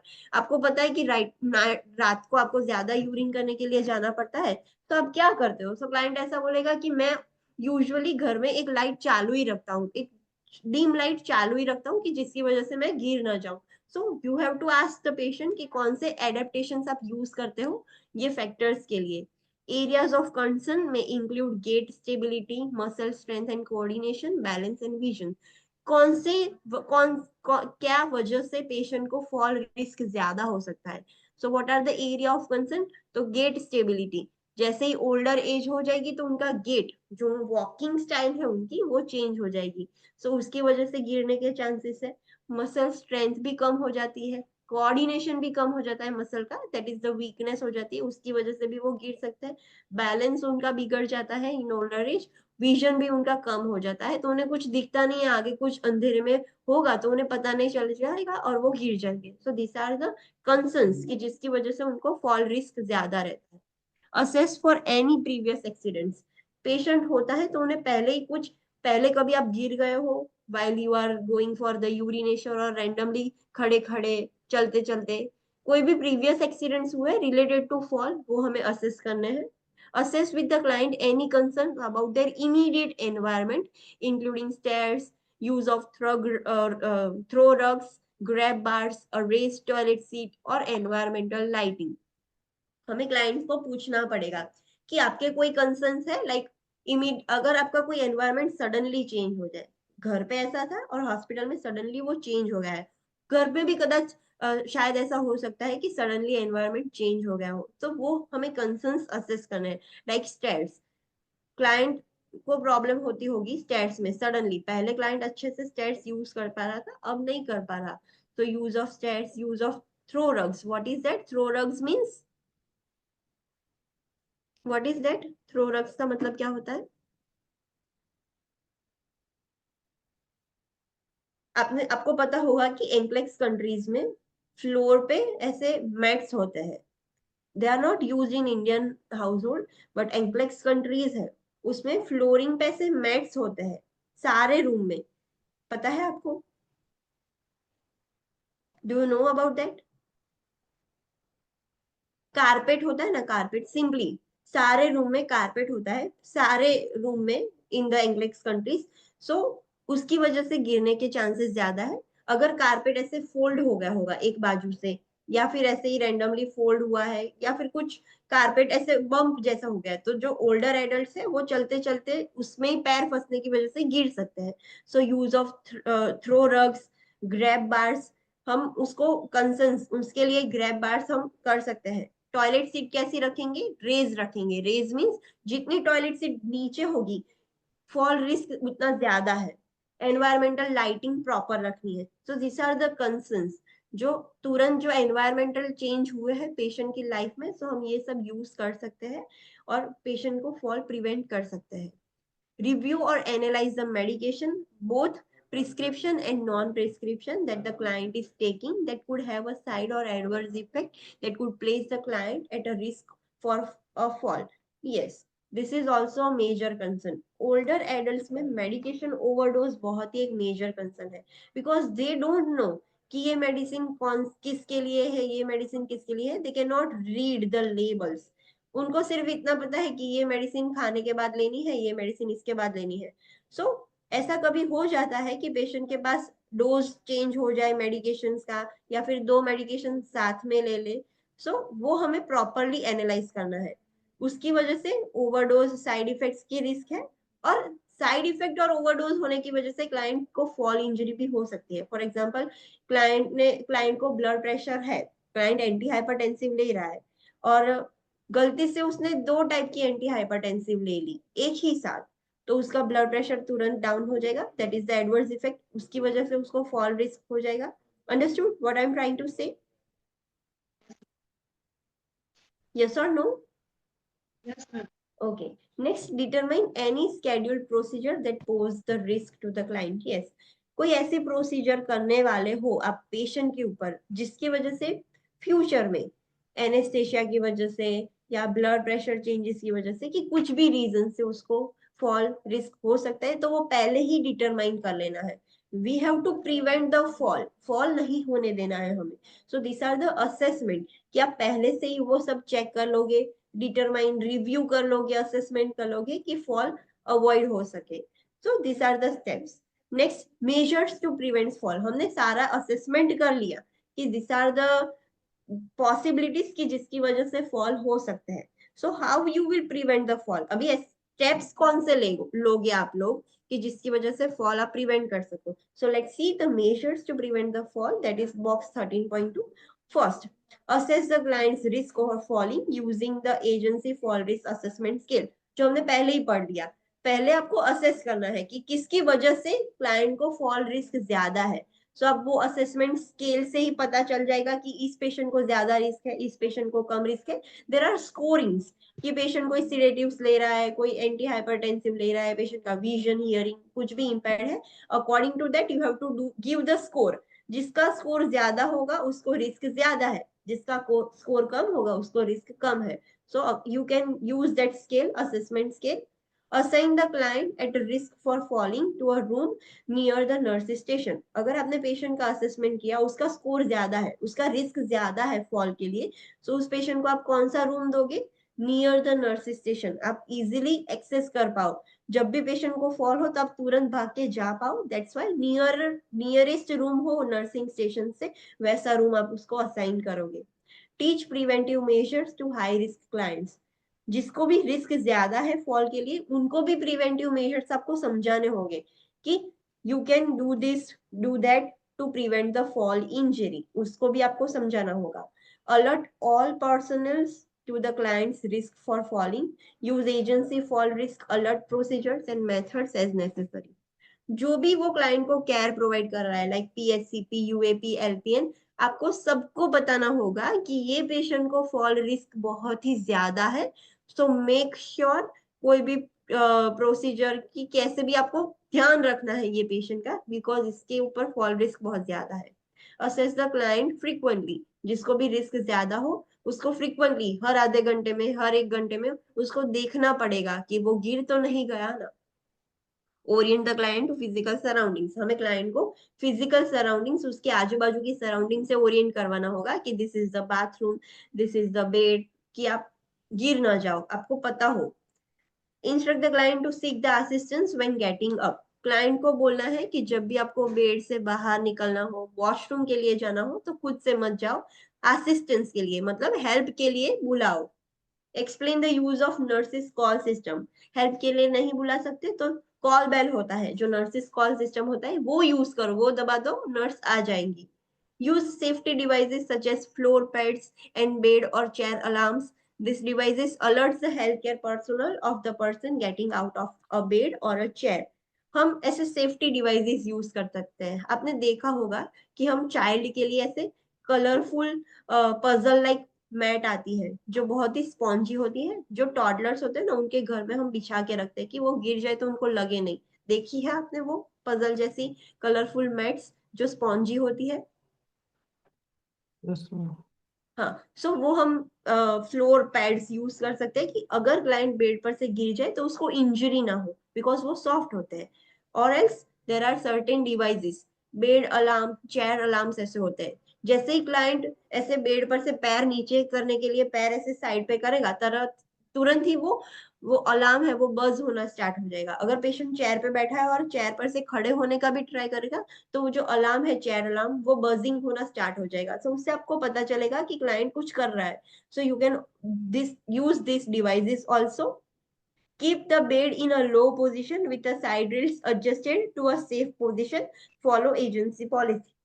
बेड को हो सके उतना लो रखना है। शायद पेशेंट गिर जाए तो ज्यादा हाइट से ना गिरे, लो हाइट हो तो प्रॉब्लम ना हो। So as possible as bed को लो रखना है। और साइड रेल्स को आप सेफली एडजस्ट कर सकते हो, but before adjusting the side rails, make sure you are following the agency policy, because side rails are considered as Restraint. restraints. Yes, so always follow the agency protocols for using the side rails. Lock all the beds, wheelchair and stretchers. जो भी bed है उसके wheels lock कर दो, stretchers के, wheelchairs के वो lock कर दो, तो पेशेंट गिर ना जाए। Keep the clients personal items with in their reach. Client की जो पर्सनल आइटम्स है, क्लाइंट को बुक रीड करने के लिए चाहिए, पेन पेपर जो भी हो, वो इजीली बेड पर से ही ऐसे हाथ लंबे करके ले सके वैसे रखने हैं। Eliminate clutter and obstacles in the client room. Client के रूम में ऐसे कुछ भी बिखरा हुआ हो, क्लटर्स और वो सब पड़ा हो, ऑब्स्टिकल्स वैसे सब अवॉइड करने हैं जिसकी वजह से पेशेंट गिर जाए, वो सब अवॉइड करना है। Provide adequate lighting and avoid slippery surfaces. Proper lighting होनी चाहिए कि पेशेंट को सब दिखे। और जो स्लीपरी सर्फेसिस हो वैसे सर्फेसिस अवॉइड करने हैं कि जिस पर पैर रखने से पेशेंट गिर जाए। Reduce bathroom hazards. Yes, bathroom hazards बहुत ही ज्यादा होते हैं इन द ओल्डर पेशेंट, और जिसको फॉल रिस्क ज्यादा हो, सो वो भी हमें रिड्यूस करने हैं। How you can reduce the bathroom hazards? How you can reduce the bathroom hazards? Bathroom hazards आप कैसे रिड्यूस कर पाओगे? Tell me. You are caring for a client who is at high risk of fall. आपने fall assessment किया, उसको fall risk बहुत ज्यादा था, and in the question it is mention how you will reduce the bathroom hazards. कैसे reduce करोगे?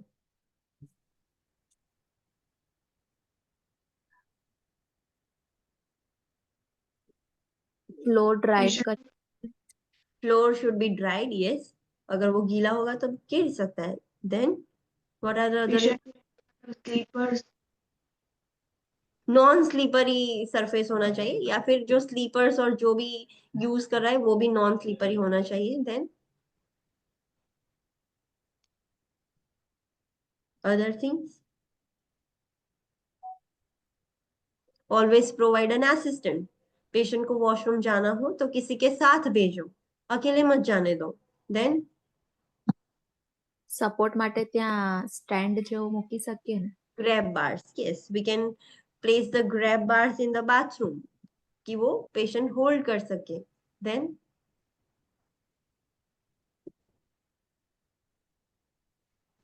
दूसरा, lights ચાલુ રાખી શકીએ yes, adequate lightning should be there कि जिसकी वजह से क्लाइंट को दिखे और वो गिर ना जाए।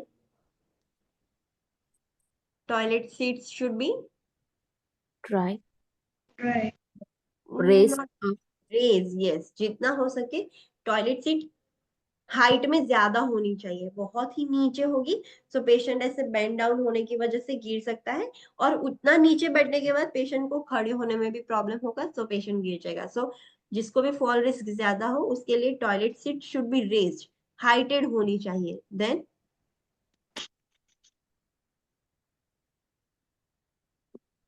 Proper toilet training. आप दिन में ही पेशेंट को फ्रीक्वेंटली यूरिनेट कराओगे तो रात में उसको ज्यादा यूरिन करने के लिए नहीं जाना पड़ेगा। And regarding diuretics, you will avoid giving diuretics in Night. Evening time evening time. Yes, evening time में आप डायूरेटिक्स नहीं दोगे जिसकी वजह से पेशेंट को रात में ज्यादा यूरिनेट करना पड़े और बाथरूम हैजर्ड्स हो जाए. So this are the steps you can prevent in the bathroom hazards. So ये आपको ऑप्शंस दिए गए होंगे. इट इज नॉट लाइक कि आपको खुद से थिंक करना है, but you can think. This is so simple. So you can reduce the bathroom hazards, maintain the client's toileting schedule throughout the day. Yes, अब पेशेंट का टॉयलेटिंग स्केड्यूल मेंटेन करके रखोगे कि जिसकी वजह से रात में उसे फ्रीक्वेंटली ना जाना पड़े. Instruct the client on the importance of functional shoes with stable soles and heels. हमें पेशेंट को भी इंस्ट्रक्ट करना है कि आपको अच्छे शूज पहनने हैं. जो भी आप पहन रहे हो वो अच्छे हो, स्टेबल सोल्स और हील्स हो, जिसकी वजह से आपको इम्बैलेंस ना हो, वो स्लीप ना हो जाए. सो ऐसे अच्छे शूज जो भी आप वियर कर रहे हो, सो वो अच्छे होने चाहिए, फंक्शनल होने चाहिए. Understood? This are the measures.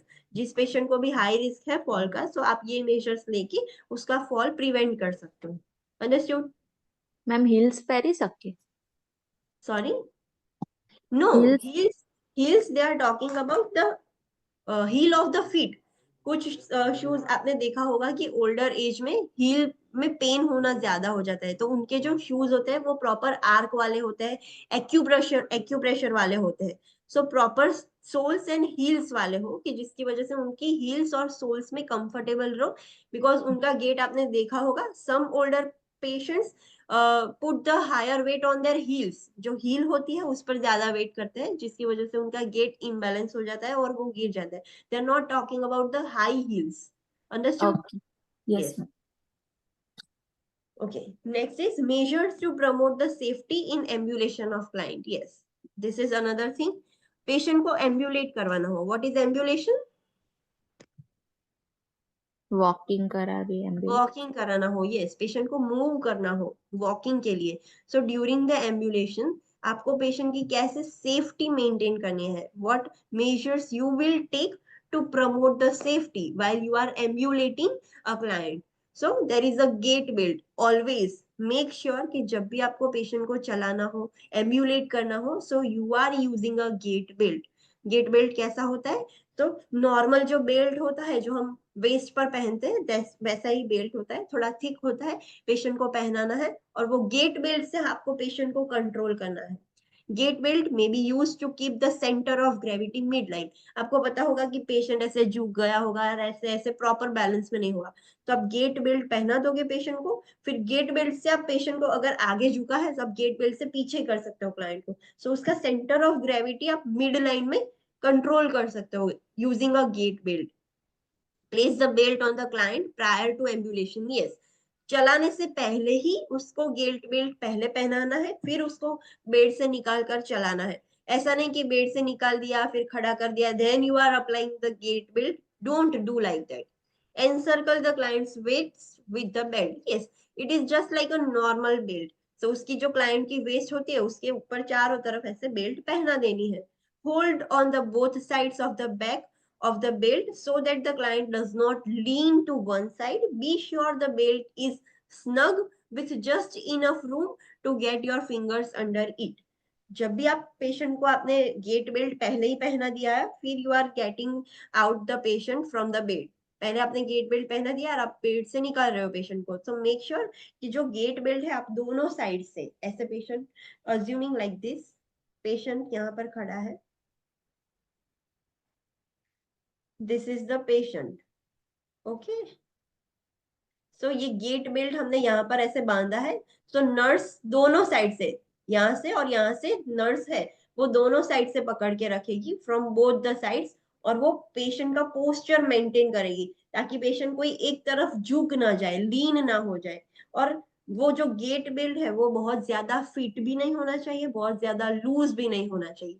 It should be snugly fitted, जिसमें आपकी दो फिंगर्स इजीली जा सके, आपकी सारी फिंगर्स, और आप ऐसे होल्ड कर सको गेट बेल्ट को. उतना फिट होना चाहिए. ज्यादा फिट होगा तो आप फिंगर्स डाल नहीं पाओगे, ज्यादा लूज होगा तो फिर भी आप पेशेंट को कंट्रोल नहीं कर पाओगे. तो स्नगली फिटिंग होना चाहिए. Return the client to bed और nearby chair if the client develops dizziness और बिकम्स अनस्टेडी. आप पेशेंट को एम्बुलेट करवा रहे हो और क्लाइंट एकदम डिजी हो गया है और अनस्टेडी हो गया है, सो जो भी नियरर चेयर बेड कुछ भी हो, पहले क्लाइंट को बिठा दो. When finished safely emulating the client, remove the belt and replace in its appropriate storage area.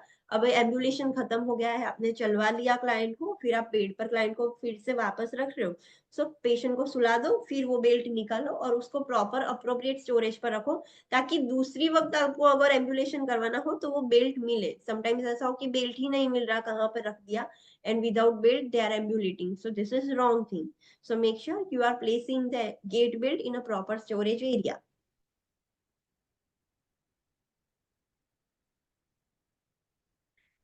Next is the Joint Commission National Patient Safety Goals 2021. So it is a commission, joint commission. उन लोगों ने patient के safety goals launch किए हैं और establish किए हैं. They have provided certain guidelines कि आपको कैसे वर्क करना चाहिए कि आप हॉस्पिटल सेटिंग में पेशेंट की सेफ्टी मेंटेन कर सको. The joint commission establishes a safety guidelines that ensures the highest standard of care, and it is given the details of their guidelines कि हमें कैसे वर्क करना चाहिए, कैसे हम हाईएस्ट सेफ्टी मेंटेन कर पाएंगे पेशेंट की. So it is given in this link. Next is steps to prevent the injury to the healthcare worker. Yes, patient की safety is not alone thing that is important. जो healthcare workers है उनको भी safe, उनके लिए भी safe environment होना चाहिए, उनमें भी इंजरी के रिस्क ज्यादा है. सो कैसे हम हेल्थ केयर वर्कर्स में रिस्क, इंजरी के रिस्क कम कर सकते हैं, उन्हें हेल्थ केयर वर्कर्स के लिए भी सेफ्टी एक प्रायोरिटी है. So how to prevent the injury in healthcare workers?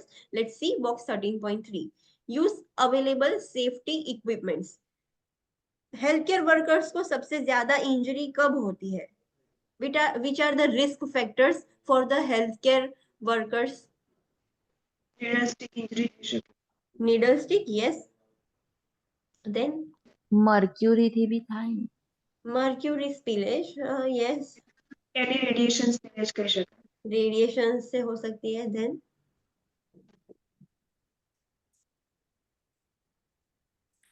when you are shifting a patient, आप अगर पेशेंट को बेड से स्ट्रेचर, बेड से wheelchair, whenever you are shifting a patient, अगर आपका पोस्चर प्रॉपर नहीं होगा तो आपको भी इंजरी हो सकती है. आपने देखा होगा कि sometimes patient, health care worker को भी कमर में, बैक में जो मसल्स होते हैं उसमें स्ट्रेन हो जाता है, तो पैर में मोच आ जाती है. So this are the posture.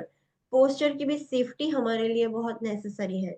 So steps to prevent the injury to a healthcare worker when moving a client. Needle stick injury, it is also injury. पर जब आप क्लाइंट को मूव कर रहे हो तब आपको कौन से स्टेप्स लेने हैं कि आपको इंजरी ना हो. So first, use available safety equipments. When you will solve the you world questions, आपको पता चलेगा कि पेशेंट को मूव करने के लिए एनक्लेक्स कंट्रीज में डिफरेंट टाइप्स ऑफ डिवाइसेस है. उस डिवाइसेस में कैसा होता है, पेशेंट को सिर्फ सिंपली आपको बेड पर सिटिंग पोजीशन दे देनी है और वो सारे जो बेल्ट्स होते हैं पेशेंट को टाई कर देने हैं. वो डिवाइस ऑटोमेटिकली पेशेंट को शिफ्ट करके व्हील चेयर और चेयर में बिठा देगा. So there are safety equipments. All this things you can use. Keep the weight to be lifted as close to the body as possible. Yes, normally जब भी आप patient को shift करो तो जो वेट होता है पेशेंट का जितना नजदीक हो उतना ट्राई करना है. आपने कभी देखा होगा कि जब भी शिफ्ट करते हैं पेशेंट को, सो कैसा होता है, एक नर्स होती है ना, वो पूरी ऐसे बेड से ऐसे पूरी लंबी स्ट्रेच होके पेशेंट को खींचेगी, तो उसकी वजह से उसके बैक में स्ट्रेन होगा. जो भी नर्स को पेशेंट को ऐसे उसकी तरफ खींचना है, मेक श्योर कि उसके नजदीक हो पेशेंट. जो पेशेंट पुश कर रही है उसको स्ट्रेस नहीं पड़ेगा, पर जो खींच रही है वो ऐसे पूरी स्ट्रेच होके बेड पर ऐसे पूरी स्ट्रेच होकर खींचेगी, तो that is the problem. Bend at the knees. Never, make sure you never ever bend with your back. आपको अगर पोजीशन लो करनी है तो नी से बेंड होना है. Do not bend with your back. Knee से बेंड होना है. Tighten the abdominal muscle and tuck the pelvis. जब भी आप पेशेंट को शिफ्ट कर रहे हो या मूव कर रहे हो तो आपने पहले हाइट अपनी कम की, फिर आपने एब्डोमिनल मसल्स ऐसे टाइट कर लिए. जो भी आपका पेल्विक पोर्शन है वो बेड की एज पर ऐसे टक करना है. बेड, आप पेल्विस से बेड को धक्का लगाओगे तो ऑटोमेटिकली आप प्रेशर क्रिएट कर पाओगे, आप स्ट्रेंथ क्रिएट कर पाओगे कि पेशेंट आपकी तरफ आप खींच सको. सो this is the correct way. Maintain the trunk erect and knees bent so that multiple muscle groups work together in a coordinated manner. आपको जो ट्रंक है वो स्पाइन है वो स्ट्रेट रखनी है. Don't get bend down when you are shifting the patient. आपको bend क्या करना है? What you can bend? Knee only knee. Knees. Yes, आपको ट्रंक स्ट्रेट रखनी है, आपको नी से बेंड होना है. सो जो आपके सारे मसल्स है इन अ कोऑर्डिनेटेड मैनर वो वर्क करे और एक सेंटर ऑफ ग्रेविटी मेंटेन हो, जिसकी वजह से आपको भी इंजरी ना हो. आपने अभी शायद अपने कॉलेज में या व्हेन यू वर वर्किंग आपने ऐसी ट्रेनिंग्स देखी होगी फॉर शिफ्टिंग अ क्लाइंट. आपको कैसे प्रॉपर टेक्निक से क्लाइंट को शिफ्ट करना है. If you have not undergone that type of training, you can also see on YouTube पर आप देख सकते हो कि proper technique of shifting a patient कैसे shift करना चाहिए कि जिसकी वजह से nurses को injury ना हो. So these are the steps जो आप perfectly follow करके खुद को भी safe रख सकते हो. Next, restraints and safety device. Restraints are also called as safety device. So restraint से भी injury हो सकती है. कैसी इंजरी होगी restraint से? What type of injury will happen while using the restraints? Physical restraint use करे Physically. થઈ શકે Sorry,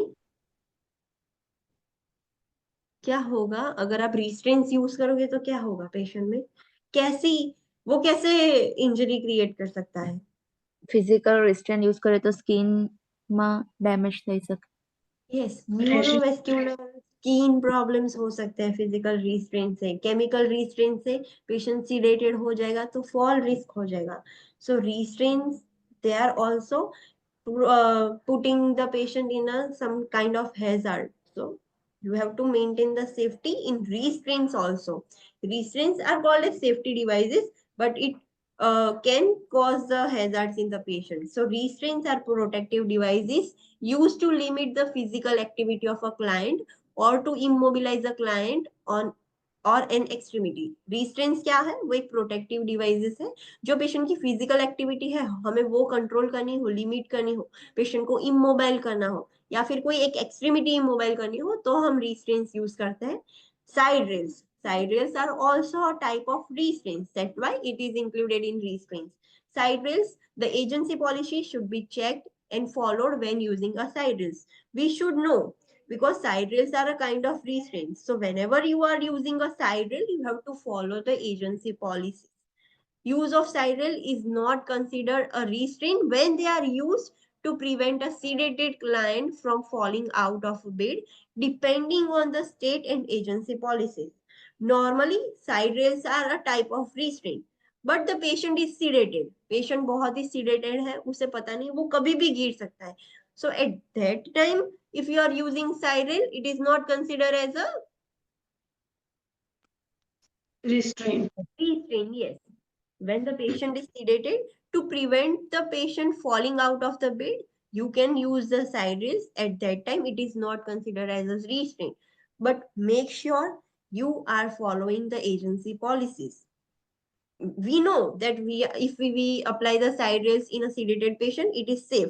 But before applying the side rail, you must know the agency policy.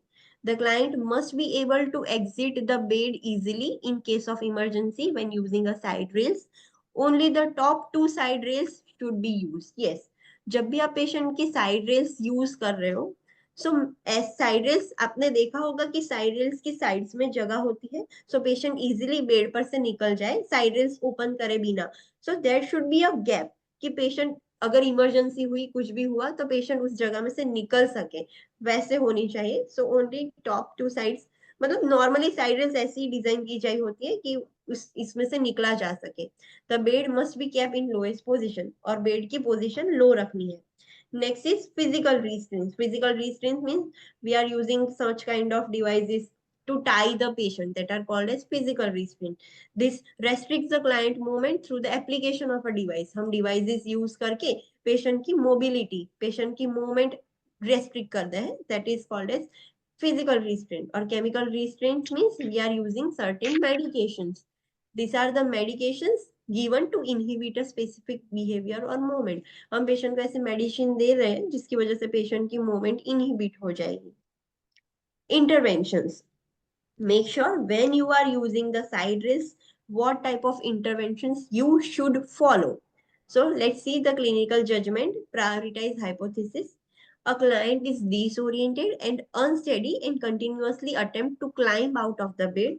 Priority client needs includes the following. Yes, आप कोई patient के लिए care कर रहे हो, वो पेशेंट डिसओरिएंटेड है, अनस्टेडी भी है और कंटिन्यूअसली बेड से बाहर निकलने का ट्राई कर रहा है. सो बीइंग अ नर्स, आप क्या क्या पेशेंट के ऊपर इंप्लीमेंट करोगे? So first, safety and fall prevention, because वो एक तो पेशेंट डिसोरिएंटेड है, अनस्टेडी है और वो कंटिन्यूअसली बेड से बाहर निकलने का ट्राई कर रहा है.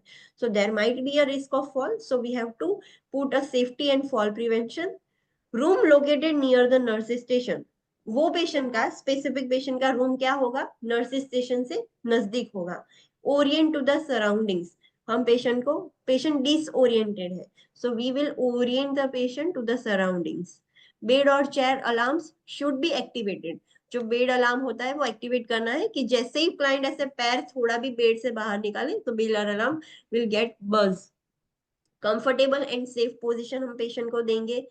Personal belongings in reach, patient की सारी पर्सनल बिलोंगिंग्स वो इजिली रीचेबल हो ऐसी डायरेक्शन में रखना है. पेन कंट्रोल्ड रखेंगे, because sometimes due to the pain patient will move on the bed or might get fall from the bed. Visual and auditory stimuli appropriate, that is clock, calendar, television and radio. Patient Orient रखने के लिए clock भी proper होनी चाहिए, calendar तो patient को पता चले कि कौन सा डे है, क्या है, टेलीविजन, रेडियो सब प्रॉपर अप्रोप्रिएट होना चाहिए. टॉयलेटिंग रूटीन एस्टेब्लिश्ड होनी चाहिए कि दिन में हम प्रॉपरली पेशेंट को frequently every 2 hour 3 hour patient को बोलेंगे कि go for the washroom, go for the urination. So उसको टॉयलेट ट्रेनिंग रूटीन हम एस्टेब्लिश करेंगे. Exercise and ambulation schedule in place, patient को ऐसा नहीं कि बेड पर रखना है so we can not move the patient out of the bed. उसको रेगुलर एक्सरसाइज, रेगुलर एम्बुलेशन हम स्केड्यूल करेंगे कि एवरी शिफ्ट एक बार पेशेंट को एम्बुलेट करना है, एवरी शिफ्ट एक बार पेशेंट की एक्सरसाइज होनी चाहिए, सो पेशेंट की मोबिलिटी भी मेंटेन हो. नॉन स्किड सॉक्स और footwear, environment free of clutter and tripping hazards, nurses call system in reach, वो सब हमें ध्यान रखना है. जो भी पेशेंट फुटवेयर पहन रहा है हॉस्पिटल में या सॉक्स पहन रहा है वो नॉन स्किड हो, स्लीपरी ना हो. जो एनवायरमेंट है पेशेंट के सराउंडिंग का वो एकदम क्लटर फ्री होना चाहिए कि पेशेंट कुछ भी गलती से टकरा कर गिर ना जाए. तो ट्रिपिंग हैजर्ड्स नहीं होने चाहिए. कॉल बेल हो, जो नर्सिस कॉल सिस्टम हो वो भी रीचेबल होनी चाहिए. Support person present when possible, अगर पेशेंट बहुत ही अनकोऑपरेटिव है तो उसके जो सपोर्ट पर्सन है, पेशेंट के support person as well as UAP भी आप रख सकते हो. सो वो अवेलेबल हो, प्रेजेंट हो, अगर पॉसिबिलिटी हो पेशेंट वॉच रखने के लिए तो वो होने चाहिए. So this are the priority actions you will undergo if the client has a risk of fall, और क्लाइंट को कुछ भी हैजर्ड्स इंजरी होने के चांसेस हो तो ये सब आपको फॉलो करना है. Understood? Next are the interventions specifically for the restraints. अगर कोई पेशेंट ऐसा है जैसे हमने बोला कि डिसओरिएंटेड है, अनस्टेडी है, फ्रीक्वेंटली बेड के बाहर निकलने का ट्राई कर रहा है, सो डायरेक्टली आप वो पेशेंट को रीस्ट्रेन कर दोगे? No. No, we have to use the alternative devices first. Then lastly you can go for the restraints. पहले ही restrain नहीं करना है. So let's see the intervention. Use alternative devices such as pressure sensitive beds, chair bed with alarm or other type of bed or chair alarm whenever possible. ऐसे अलग अलग devices आते हैं. Pressure sensitive bed means patient so रहा है और patient जैसे ही खड़ा हो जाएगा तो ऊपर की तरफ प्रेशर कम हो जाएगा पेशेंट का, तो तुरंत ही बेड अलार्म बजिंग होना स्टार्ट हो जाएगा. हमें पता चल जाएगा कि पेशेंट ऐसे सुपाइन पोजीशन में से सिटिंग पोजीशन में आया है. So there are different types of bed और चेयर अलार्म्स जो हम यूज कर सकते हैं जिसकी वजह से हम मेक श्योर कर पाए कि पेशेंट बेड की बाहर ना आ जाए. इफ रीस्ट्रेन्स आर नेसेसरी, पहले सारे ऑल्टरनेटिव वेज हमने यूज कर लिए, फिर हमें लगा कि no nothing is working, then last go for the restraint.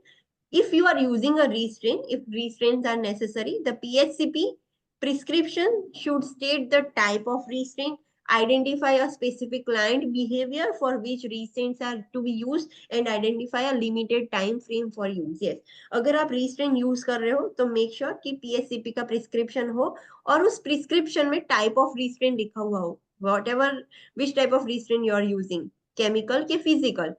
Type identify a specific behaviour, क्यों आपको रिस्ट्रेन यूज करना पड़ा, ऐसा तो क्या बिहेवियर था क्लाइंट का, वो भी अंदर मेंशन किया होना चाहिए। और कितने टाइम के लिए restrain you are going to use, for 1 hour, 2 hour, 3 hour, so वो भी अंदर लिखा होना चाहिए प्रिस्क्रिप्शन में। If a PHCP is not present at the time of restraints are placed, the PHCP would do an assessment within an hour of application of restraint. This is the important point. अगर आपने सारे alternatives use कर लिए, still the patient is not under the control, you are using the restraint, but what is the important thing after using the restraint? Make sure कि पीएचसीपी with in 1 our वहां पर आ जाए और आपके लिए प्रिस्क्रिप्शन लिख दे। This is very important. Without prescription if you are restraining a client then you will be held liable. Yes, तो जब भी आप ऐसी नीड हो गई है, पीएचसीपी नहीं है, आपको रिस्ट्रेन करना पड़ा, सो विद इन 1 आवर पीएचसीपी को वो प्रिस्क्रिप्शन लिखना होगा। आपको एनी हाउ पीएचसीपी को बोलना होगा और पीएचसीपी को खुद भी आना होगा। The PHCP's prescription for restraint would be renewed within a specific time frame according to agency policy. Yes, वो जो प्रिस्क्रिप्शन दिया है रिस्ट्रेन का वो भी रिन्यू करना पड़ेगा। फॉर एग्जांपल पीएचसीपी ने बोला कि this restrain is for 1 hour, so after 1 hour patient को फिर से रीअसेसमेंट करना होगा कि is there further need of restrain, कि हम नहीं करें। सो ये सब पेशेंट को फिर से रिन्यू करना होगा restrain. Restraints are not be prescribed PRN. That is, what is PRN? It is as required. जो रात में ऐसे डॉक्टर्स मेडिकेशन प्रिस्क्राइब नहीं करते, दिस मेडिकेशन PRN, जब भी ऐसे रिक्वायरमेंट हो तो आप ले सकते हो। तो रिस्ट्रेन ऐसे प्रिस्क्राइब नहीं करवा जा सकता। डॉक्टर ऐसे नहीं लिख सकते कि जब भी आपको जरूरत हो you can use the restrain. No, it should not be prescribe like this. The reason for the safety device would be given to a client and the family, and their permission would be sought and documented here. आप restrain कर रहे हो patient को, तो उसका reason क्यों आप use कर रहे हो वो रीजन आपको पेशेंट को भी बताना होगा, फैमिली मेंबर्स को भी बताना होगा और उनकी परमिशन लेनी होगी। अगर वो बोले कि नहीं, भले जो भी कर रहा है patient, we don't want our patient to be restrain, तो आप नहीं कर सकते। और you have to document all this things कि पेशेंट और family members has refused for the restrain, whatever will happen to the patient we are not responsible. So ऐसे proper आपको डॉक्यूमेंट करना होगा सब। Restraints must not interfere with any treatments or affect the client's health problem. आप patient को restrain कर रहे हो, सो मेक श्योर कि रिस्ट्रेन की वजह से पेशेंट की जो ट्रीटमेंट है उसमें कोई प्रॉब्लम ना हो, वो इंटरफियर ना हो। यूज अ हाफ बो or a safety knot, that is a quick release type, or a restraint with a quick release buckle to secure the device to the bed frame or chair, not to the movable part of the bed, including the side rails. Yes, whenever you are using a physical restraint, आप जो not कर रहे हो, so half बो use करो, safety not use करो, कि जब भी ऐसे इमरजेंसी जरूरत हो तो आप इजीली खोल पाओ, ऐसा नहीं कि खोलने में देर लगे। और जो भी आप रिस्ट्रेन यूज करके वो टाई कर रहे हो, तो कहाँ पर टाई करनी है, तो बेड की फ्रेम में, चेयर की फ्रेम में, जो मूवेबल पार्ट है लाइक साइड रेल्स है उसमें नहीं टाई करना है, because whenever you are moving the side rails वो रिस्ट्रेन मूव होगा, पेशेंट को डिस्कम्फर्ट होगा। So make sure this, ensure that there is enough slack on the straps to allow some movement of the body part. Yes, आप restrain कर रहे हो उसका मतलब ऐसा नहीं कि पूरा टाइट कर दिया है, there is a enough space steps के बीच में कि वो जो मूवमेंट है, वो बॉडी पार्ट है, वो तो मूव कर सके पेशेंट, उतनी जगह होनी चाहिए। Assess tightness, skin integrity, neurovascular and circulatory status frequently as per the agency policy, and remove the safety device at least every 2 hours to permit the muscle exercise and activities of daily living and to promote the circulation. Always follow the agency policies. Restrain करने के बाद frequently every 15 minute, 30 minute, 1 hour, जो भी agency के, जो भी hospital के rules हो उसके अकॉर्डिंग आपको पेशेंट की कितना टाइट है रिस्ट्रेन, उसके अंदर की स्किन कैसी है, न्यूरोवेस्कुलर स्टेटस, सर्कुलेटरी स्टेटस कैसा है, वो आपको चेक करना होगा। और जो भी रिस्ट्रेन आप यूज कर रहे हो वो एवरी 2 आवर आपको निकालना ही होगा फॉर सम रिलीफ। 2 घंटे के बाद आपको रिमूव करना होगा, then you can again apply. अगर 4 घंटे के लिए प्रिस्क्राइब किया है, सो 2 घंटे बाद निकालना है, फिर से अप्लाई करना है। और 2 घंटे के बाद 2 घंटे तक ही प्रिस्क्राइब किया है, तो you can remove simply after 2 hours. पर एटलीस्ट 2 आवर्स के बाद तो आपको एक बार खोलना ही होगा। Continually assess and document the need for safety device. आपको फिर से कंटिन्यूअसली असेसमेंट करना होगा कि is there further need for using the safety device, offer fluids if clinically indicated at least every 2 hours. अगर ऐसे जरूरत लगे पेशेंट को फ्लूइड्स भी एवरी 2 आवर्स देने होंगे। ऑफर बेड पान और टॉयलेटिंग एवरी 2 आवर्स। पेशेंट को आपने बांध दिया है, पेशेंट यूरिन करने के लिए कहीं पे भी जा नहीं सकता, तो आपको बेड पान और टॉयलेटिंग एवरी 2 आवर पेशेंट को देना होगा। और use alternative to restrain whenever possible, जब भी हो सके पहले तो ऑल्टरनेटिव यूज करो, then directly go to the restrain. Never jump first on the restrain, पहले ऑल्टरनेटिव वे यूज करना है, then you can go for the restrain. So documentation points with the use of safety device. जब भी आप रीस्ट्रेन use कर रहे हो तो आपको क्या क्या चीज डॉक्यूमेंट करनी है। So first, the reason for safety device, आप क्यों यूज कर रहे हो restrain. Method of use for safety device, कौन सी मेथड यूज कर रहे हो, physical, chemical, whatever. Date and time of application of restrain, कितने बजे, what is the date and time आपने अप्लाई किया पेशेंट पर, वो लिखना है। Duration of the use of restrain and client's response, कितने टाइम के लिए, 1 घंटे, 2 घंटे, 3 घंटे, कितने के लिए आप यूज कर रहे हो, पेशेंट का रिस्पॉन्स कैसा है वो भी लिखना है। Release from safety device with periodic exercise, circulatory, neurovascular, skin assessment. जब भी आप रिलीज करते हो एवरी 2 आवर आपने रिलीज किया, सो आपको डॉक्यूमेंट करना है कि इतने बजे लगाया था, इतने बजे मैंने रिलीज किया, to check the skin, neurovascular status, circulatory status, exercise के लिए, तो वो सब आप डॉक्यूमेंट करोगे। Assessment of continued need for the safety device, 2 घंटे तक चलो डॉक्टर ने प्रिस्क्राइब किया था, तो 2 घंटे बाद अगर फर्दर असेसमेंट, फर्दर नीड है कि नहीं, तो जो आप असेस कर रहे हो वो भी आपको डॉक्यूमेंट करना होगा। Evaluation of a client response, अभी क्लाइंट कैसा है, पहले एकदम अनकोऑपरेटिव वैसा था, आपने रीस्ट्रेन कर दिया 2 घंटे के बाद, तो now what is the client response, अभी पेशेंट काम डाउन हुआ कि नहीं, कैसा है, वो सब आपको डॉक्यूमेंट करना होगा। What are the alternative ways to the restrain, कौन से ऑल्टरनेटिव वेज आप यूज कर सकते हो for the रीस्ट्रेन।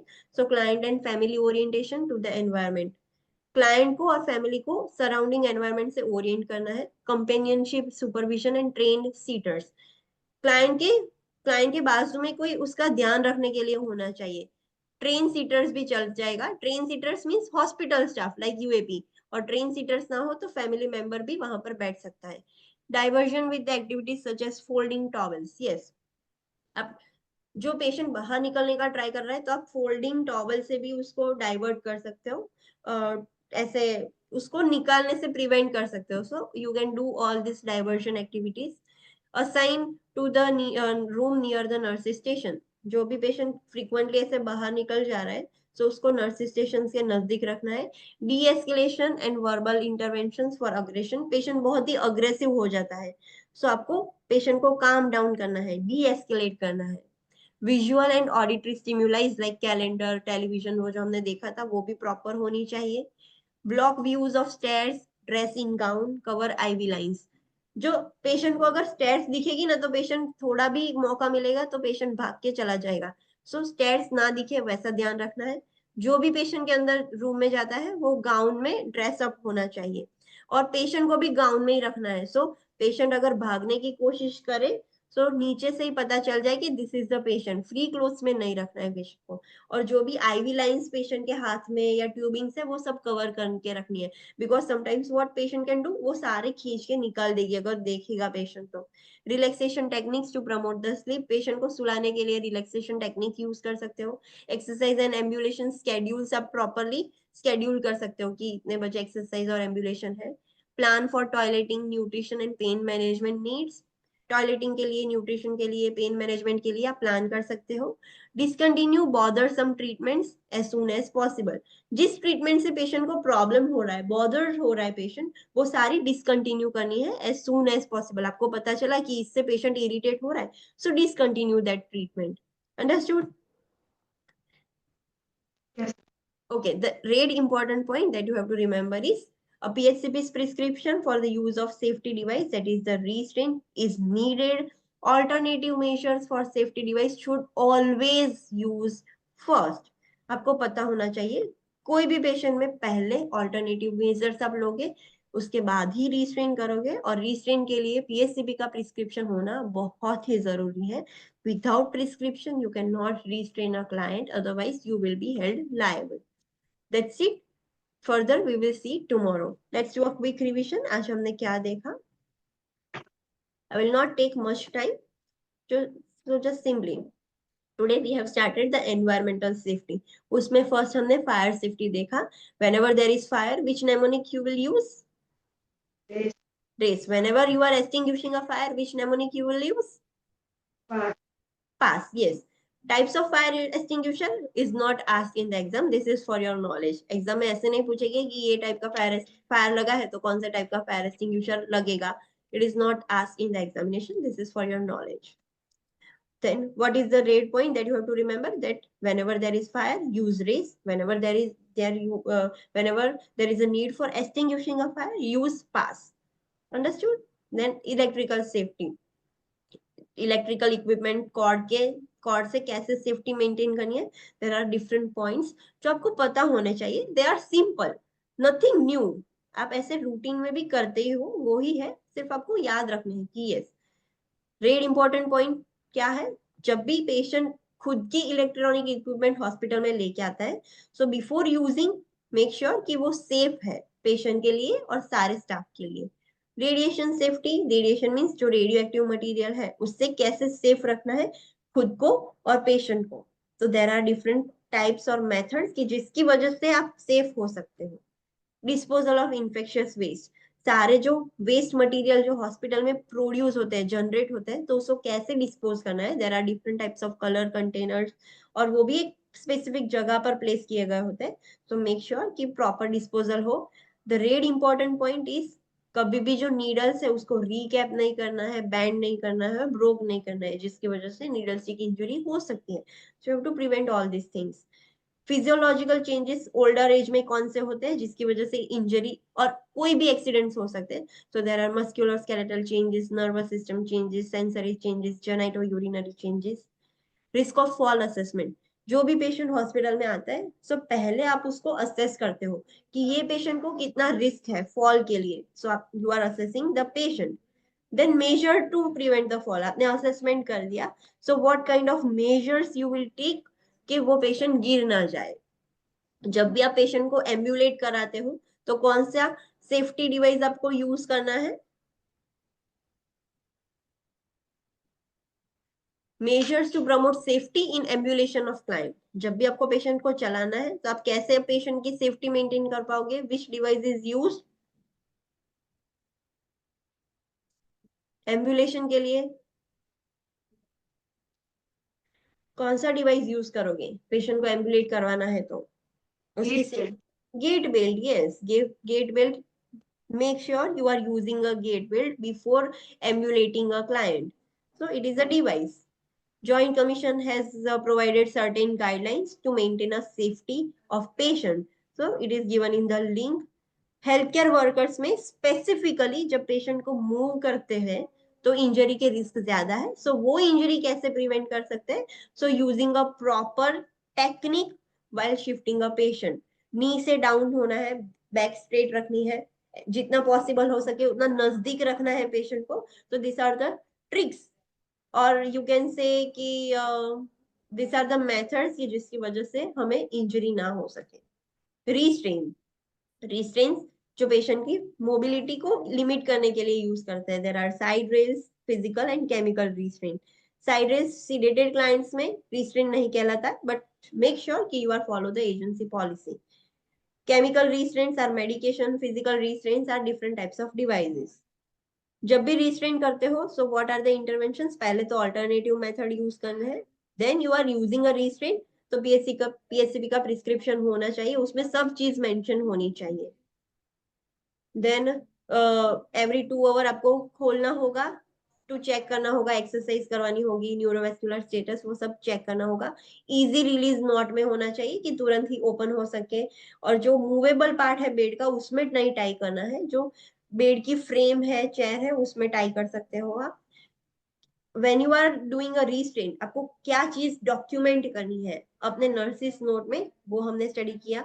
which are the alternative methods before using restraints, वो हमने स्टडी किया. these are the alternative methods. first go with this. अगर इससे बात नहीं बन रही, then you can use the restraints. and what is the important point when you are using the restraint? first, always go with the alternative methods. If you are using the restraint, what is required? Prescription. PHCP's prescription is required. Any doubt in this? Online students, any doubt in this? This chapter is so easy. I can understand this is so boring because this is the routine thing that we do in our hospital setting and in our home also. So this is the simple thing. Any doubt? No, ma'am. Okay. So see you tomorrow at 9 a.m. Okay. And the day after tomorrow, there is holiday. Tomorrow, there is no holiday. Okay. Okay. Thank you. Yes. Mm.